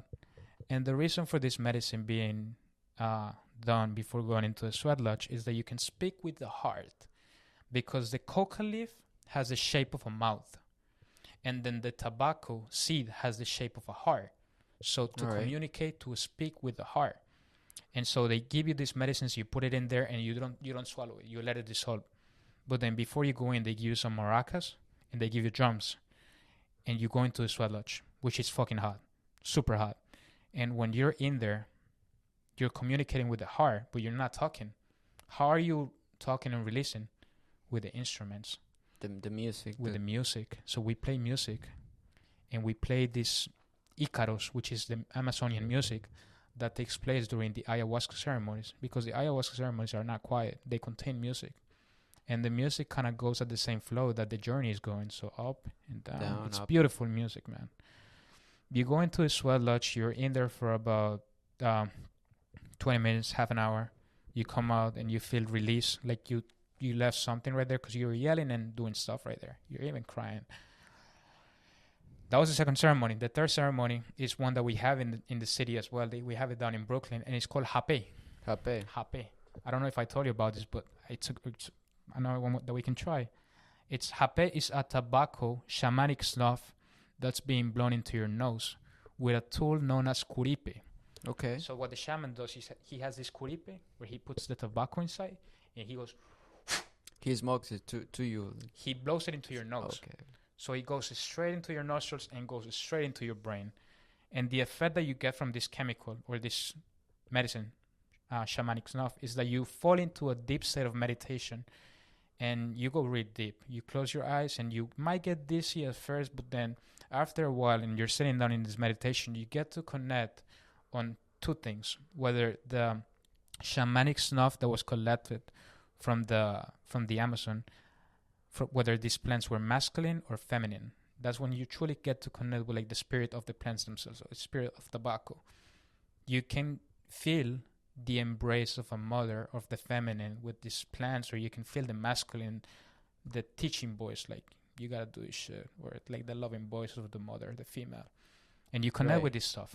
And this was done before one ayahuasca ceremonies. The other two ceremonies took place in the morning. Okay, so these were 3 medicines that I tried down there. Let's get into ayahuasca. Right, let's do it. Let's get into ayahuasca. Let's get into interesting stuff. Yeah. So like the days that we took, it was a week retreat, and we had 3 ayahuasca ceremonies, which means one day you do ayahuasca, the next day you have the day off to reflect, to write, to integrate, and then the next day you have ayahuasca. So it's a day on, day off. Right. So the days that you're taking the ayahuasca, which happens late at night for the ceremony, All the ceremonies are at night? The ceremonies are at nighttime. The other medicines that I just mentioned before, they take place in the morning or right before the ayahuasca. Is there a reason behind like why it's at nighttime only and the other ones that don't matter? Like that is a great question. I feel like the temazcal or the sweat lodge usually happens in the daylight because that's part of the tradition, and then the combo, I don't know why it happened in the morning, but it happened right next to with a yoga practice that we had. Interesting. But then the days that you're taking the ayahuasca, you have to fast. You have to have an empty stomach, so you don't eat for the whole day. You might have a little bit of breakfast, but then for the whole day you're not eating. And since it's based in the sun position, when the sun goes down, you cannot drink any more water. You can't. And even during the ayahuasca ceremonies, you don't drink water. Do you feel thirsty? If you really need to, you don't feel thirsty. You don't feel thirsty, and for some people, when you drink the ayahuasca and you drink water, it makes you purge even more. So many people don't want to drink it. Interesting. So these days that the ceremony is taking place in the Maloca late at night, you're fasting. Then you go to your room and you're laying down in the afternoon until the shamans come knock on your door. Hey, Juan, the Maloca's ready. Everything is ready down there. Come meet us in the Malocas. So you go down there, and I had 2 people staying with me here from the States. His name is Jacob. He lives in Montana. And Ryan, she lives in Maine. You can beep those names, please. Beep, beep. Not that one. All right. Yeah, that one. Yeah, these people went down there. And ceremonies used to take place at nighttime. So before the ayahuasca ceremonies took place, we will sit in our mattress inside the Maloca. Before we enter the Maloca, they will cleanse our body with a smoke called copal, which is a native smudge from Peru, I believe. I'm not sure. And it smells beautiful, but then they cleanse you before you enter the Maloca. So you leave any negativity, any shit outside. You go in. And the shamans are from Peru as well, or they are from... No. These were from Costa Rica. But I really want to go to a retreat in Peru so that I can work with the Shipibo shamans, which are like the traditional indigenous people working with the medicine for so many years. They have it in Colombia as well, in the lower Putumayo area, and they have it in Brazil with the people that I just mentioned from the Hape ceremony. They're called the Hino Queen. Hino Queen. Or Huni Queen, something like that.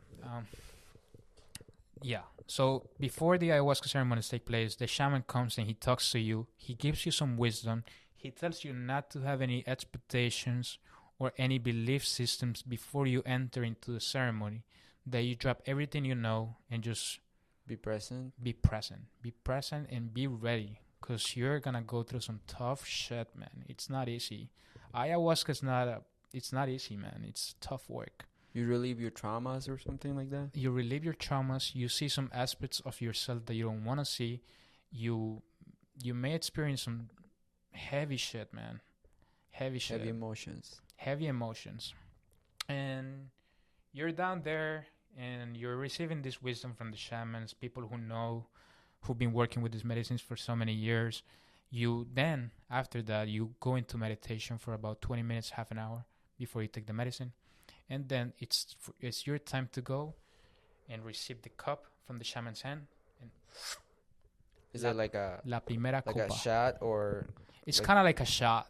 it's not a lot of liquid? It's not a lot of liquid, but it's really hard to drink It tastes because of bad the or something? taste. Yeah. What is it? Many people talk about the taste of mushrooms and how they taste bad, but ayahuasca, man, it's on a different level. Is it like bitter or It's how bitter. It's not a great taste. the texture too? The texture, it's kind of like a little bit thick, and then the smell, oh man, it's tough. So it's tough work and a tough drink. So you make it go in, and then what the shaman tells you is just go back to your mattress and then just do nothing. You can Just sit in have to meditation or just go to sleep. Just go to sleep and don't expect anything, right? Have no expectations. So you go back there, and it was just 3 people in the retreat. Beep, me, and beep, beep, beep. And then we have our best friends sitting right next to us, which are our buckets, so we can throw up and purge. And then we have the restroom, which is like right next to the maloca, so we can go shit. Yeah, that happens a lot during the retreats. You're gonna You throw up and you shit. and you shit a lot, but that's not like a spiritual. That's not a physical cleanse that you're going through. That's a spiritual cleanse. You're letting go of any of that stuff that's within you. And the first, I'm not gonna get too much into details, but the first ceremony made me see a lot of things that I didn't like about myself, made me see a lot of insecurities. It makes you see a different situation from different points of view, so you can like really evaluate them, not from like the ordinary point of view that we have on a day-to-day basis. We see a situation and we think about the situation with one point of view, with one perspective. Once you're in the ayahuasca trance, you see one situation through multiple points of view, and then you get to decide which one works better for your higher self, which one is more accepting, which one you can work on. So I saw many things. I saw my mother's relationship, I saw my ex relationship, how insecure I was. I saw many things that I forgave myself for them, and it was deep, man. It was really deep. I came back from the ceremonies the next day. I was talking with the shamans about him, and I was like, man, when I get back to the States, I'm going to tell all of these people that I'm sorry. I'm going to tell my mother that I'm sorry. I'm going to tell my ex that I'm sorry. I'm going to tell everyone that I'm sorry. And you did. And I no didn't. more And I like didn't. ego there holding you from there is like, no saying need. sorry. There is no need to keep any shit or regrets or any of that, any grudges inside. There is no need for that. You're just feeling heavy. The goal is to feel light. And that is the way I felt when I came back. And even though I told him that I was going to say I'm sorry when I got back, I came back and no. So when I was down there, I told the shaman that I wanted to say sorry. He's like, you don't need to. Don't do that. Because many of these people, they don't understand what you're going through. They have never experienced this before. And they may be at a different point in life when they're going to be like, oh, you're the same person that you were before, but you know Right. you're not. You're working on yourself. You're doing inner work. So they might not understand. Yeah. So it's more to keep it to yourself. You don't need to look for outside forgiveness because you're forgiving yourself Right. through this plant medicine. And it's such an intelligence within this medicine. You can realize that you can have all of these PhDs in psychology and psychiatry and all of this stuff, but you're never gonna have the intelligence that comes from the plants. Never. They know more than us. They know. Interesting. And so the first ceremony was tough because I was having all of these realizations, and there came a point, which was the main learning lesson that I got from this experience, that I had gotten just a little bit a touch from mushrooms and LSD, and that is control. within the ceremony, they're playing this music called the Icaros, Right. and there's different kind of frequencies that make you perch and throw up and shit even more. So there was one point in the ceremony when they started playing this Icaro, and I was not resonating with this Icaro, man. I wanted it to stop. I wanted to run away. You didn't like that I music. didn't like that music. Not that I didn't like the full music. It's just this one part of the music, one part of the trance that was really irritating me. And so I wanted to run away. And I told the shamans, I want this shit to stop. I wanted to. They didn't respond. They didn't say anything. They would just play this music. Just face it. Face it, right? So I laid back, and I was having such a tough time. But then this realization came to me. It's like, hey, you're controlling the environment. Just let go. Surrender to whatever is going on. And so ever since I had the realization, I realized that it was a temporary situation, and I just let go, and I lay back, and I surrender to whatever was going on. And about a minute or two after, the frequency went away. The frequency went away, and the experience took a whole different paradigm. It's like like we were talking about, all of these scenarios that we're creating in our mind, they're just that, scenarios. They're not reality. It's just a reaction to it. Yes. It's how we react to. I was telling the shamans about what I had experienced with the controlling. He's like, yeah, that's huge. That's a huge lesson that you grab from it. It's like, you're controlling. You got to let go. Not only of this music that we were playing, but like any situation in life, ordinary life, learning to let go. It's huge. The first ceremony I could say was the death, or things that I didn't want to experience. So I shit a lot. I purged a lot. And I cried a lot, and I yelled a lot. It was like releasing a lot of emotion. The second ceremony that I had is like I was facing all of these parts of myself, like my ego. I became more aware of my ego and all of these different personas that I was having. Like I want to show off. I have this car, I have this job, and I want to show people that I am greater than them. I can see. Unconsciously though, because sometimes like I feel like we do those things like unconsciously, like you might not want to flex on somebody, but also it's like how the other people see you too. Yeah. We usually think about how other people are gonna see us, so we act and we think in ways that are gonna benefit them, so we can look better. Yeah, but sometimes too you might not want to, like, say you have a nice car, but it's because you like the car. Oh yeah. And then another person might come and say, "Oh, but you're like a show off." But you're still judging. If you're still judging people who are showing off, then that's a problem more of that's still judging. Yeah, we're all judgmental. So I came to these realizations about judgment, and I see different parts of myself, and I was like, man, I should just drop this. I should just change a little bit. I should be more tolerant, because I couldn't tolerate what I was living with my mother. And the army was one of the main reasons why I wanted to go away, to escape, to reach some independence. And then it was within the second ceremony that I realized I could just come back to the States and have a different relationship with my mother, that we could work things out. We could work it out. I can just be more tolerant and accepting. Was your mother supportive of you going to do the ayahuasca? Was she aware? She knew. Like, she had seen a little bit of the benefits that mushrooms gave me. And ayahuasca in Colombia, we call it jahe, el jahe. It has a bad reputation. People do it, people go crazy because they don't do the research, they don't do the setting, they don't know where to do it, they don't know the dosage they're taking. They're reckless about it, just like the hippies were. But she knew about this, little bit of hesitation from her part, but that's fine. Yeah. I'm doing this for myself. Right? Of course, and that's good that she was supportive. She was not like controlling. That's why I love my mother for this. Any single journey that I have, I'm so thankful that she is accepting of it. And she accepted. Some other like other people, like if you talk about, oh, I'm gonna do ayahuasca, oh, they're gonna react like, what the fuck, are you crazy? Yeah, but without even knowing what you're doing drugs. Yeah. Why are you doing drugs? Yeah. We're all doing drugs. We have drugs in our brain. That's true. So even our phone is like it's like one of the most addicting drug these days. Yeah. That's interesting. What about, were you like like the type to be, when you were in a relationship, were you like jealous and stuff like that? I was super jealous. Yeah. I was super insecure. I was very controlling. I was the fucking worst, man. But I needed to go through that. I needed to experience. I needed some time off after the relationship, like we were talking about in that pause. It's like when you break up or you go through a relationship, you can either have a period of time to reflect, or you could just hop in straight into another relationship and not learn Or escape. Like or escape reaching alcohol or drugs or any other stuff. So that was useful.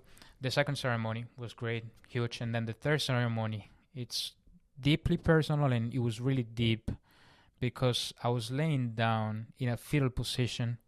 It's laying down like this, and then all of a sudden I see myself as this baby laying in my mother's womb without being born. And then I go from this position to just like laying down in Shavasana, which is with my arms open. And I felt like I don't know when people talk about like a spiritual enlightenment experience, but I definitely felt like my third eye was open. So I felt so much feeling of gratitude and everything, something I had never experienced before. Never. And that was very beautiful. And you know, the ayahuasca has this feminine spirit because it's the spirit of la madre or la abuela. They call it la abuela. So like right here in the US they call it sitting with the mother. You're sitting with the mother. You're learning from the mother.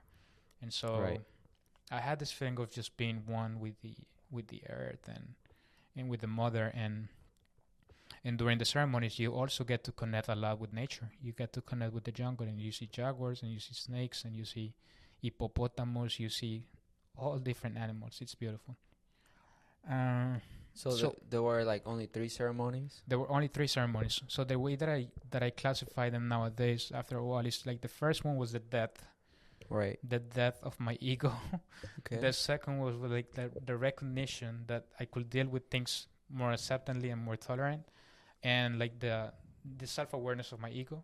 And then the third one, since I had the experience like with the fetus position, I felt like that was a rebirth. That was kind of like my rebirth. And I came back to the States, and I felt so light, man. I felt so good.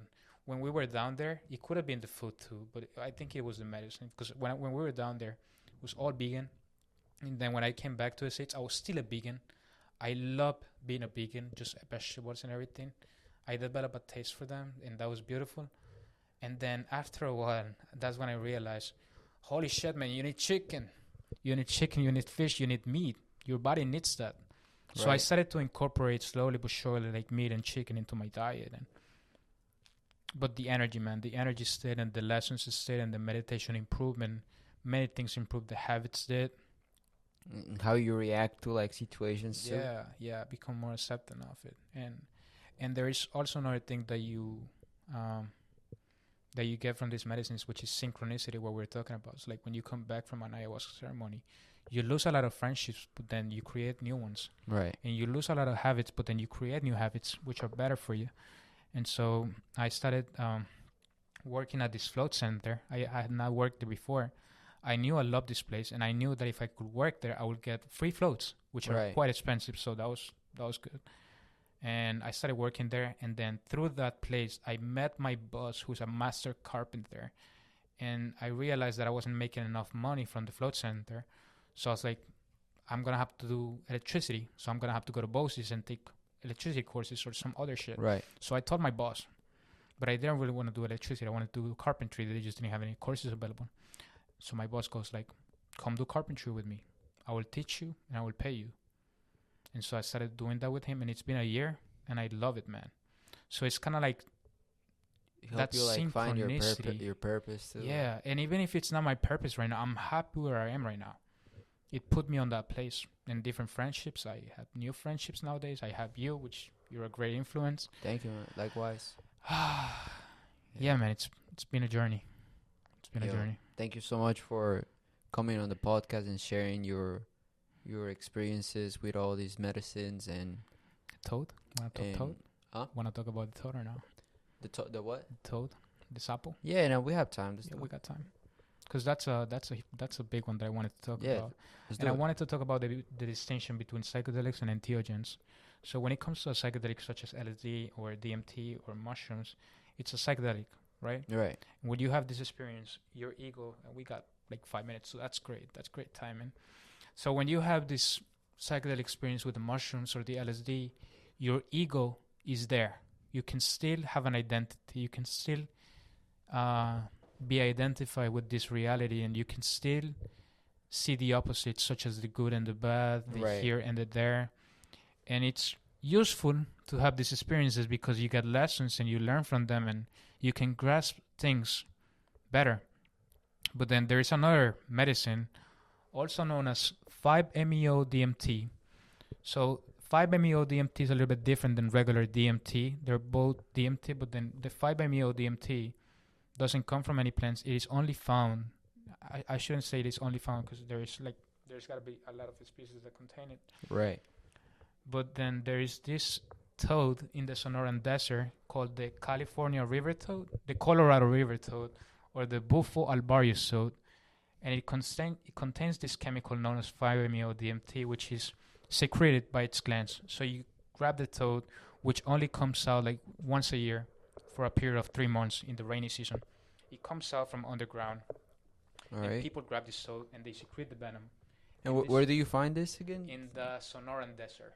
Which is in. It's part of Mexico and Okay. the U.S. So it's a little bit of the U.S. and a little bit of Mexico, but it's native to this area. It's been in this area, and many people and indigenous tribes from Mexico have been using this toad for so many years.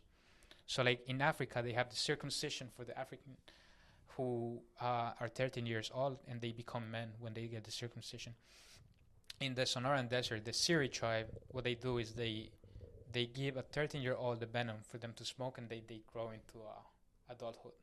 They stop being a kid. Now they're It's like there's like a ceremony. the that rite they of do. passage. That's what they call it, the rite of passage.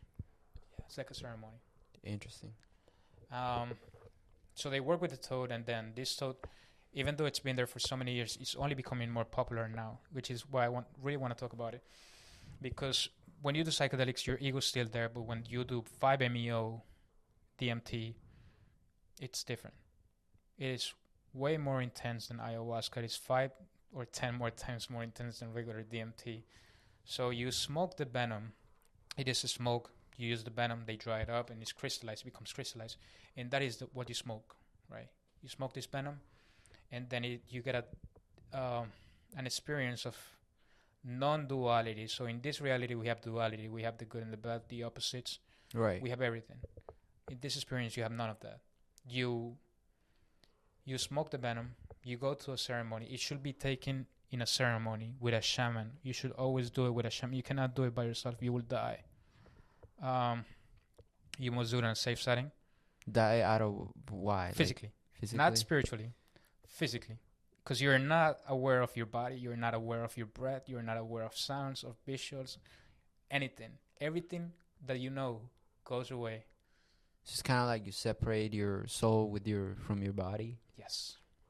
Yes. And you tried this. I tried it. I done it 3 times because I find it really useful. Probably the most useful out of them. I love ayahuasca, but I think that though the toad, since it's getting rid of your ego for completely, you have no more Jimmy anymore. You're not Jimmy anymore. Who I am then. So you go to a ceremony and you meet the shamans. And the shamans, they give you a prayer that you read when you're standing up, and you read this prayer, and then they got the pipe, and then they put this pipe to your mouth. You're supposed to take 3 deep inhales and exhales. On the 4th one, you're inhaling with your arms all the way up. You bring Right. your arms all the way up. And once you take that hit, as deep as you can, you hold it in. And when you're holding it in, everything goes away. All the sounds go away. All the shamans go away. You can black out, or you can still see. It's not visual. It's not visual at all. There's no visuals. So you feel like you're dreaming or sleeping? No. You feel like you die Shit. because you're not aware of your breath anymore. So you die, right? You die, and then the sounds die, and then your thoughts and your mind dies. Everything dies, man. Everything's gone. But then, if everything is gone, then what's left? Right? What's left? And what's left is this sense of non-duality, this sense of love, of your true essence, of who you are. So you don't see the universe. You become one with the universe. You don't see the cosmos. You know you are the cosmos. Everything is inside of you. You get to see the essence of everything. You become love, and you become joy, and you become compassion, and you become infinite, which is your own true nature, infinity. You realize that language is pointless. And so before you approach the medicine, you're nervous, right? Right. I've done it 3 times, and every single time that I approach it, my hands How are long shaking. does this last? This lasts about 10 to 20 minutes, but then the sense of time and space is gone.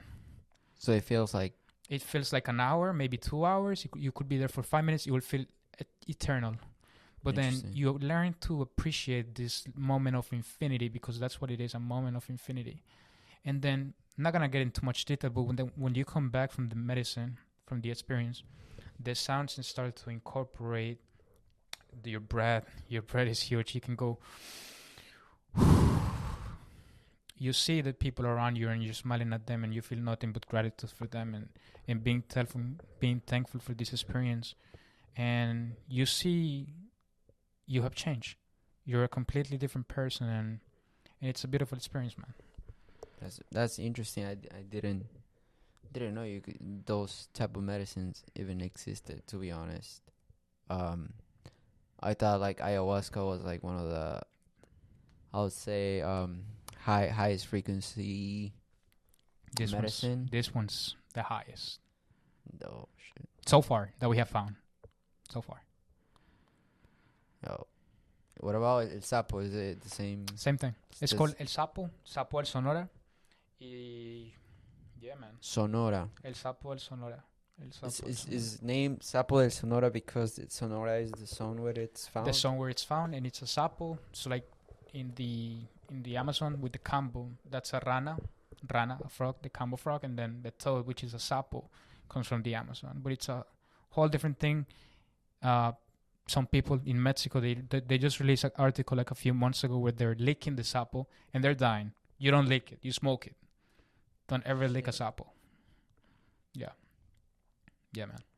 Interesting. Yo, Juanpa, thank you for sharing those experiences. I'm sure our listeners are, I'm sure they learned a lot about all these medicines. I hope my only wish for being here is not to like show an image of myself. I just want to like show people that there are different tools that we can use for self-growth and personal development, self-healing. And there is a lot of reputation and dogma surrounding these substances, but it's truly magic what can be behind them. And thank you, man. Thank you for having me here. Bro. Thank you for coming. Hopefully we do another podcast this summer. And thanks everyone for listening. Make sure to share it on socials. And yeah, everyone have a great day. Peace.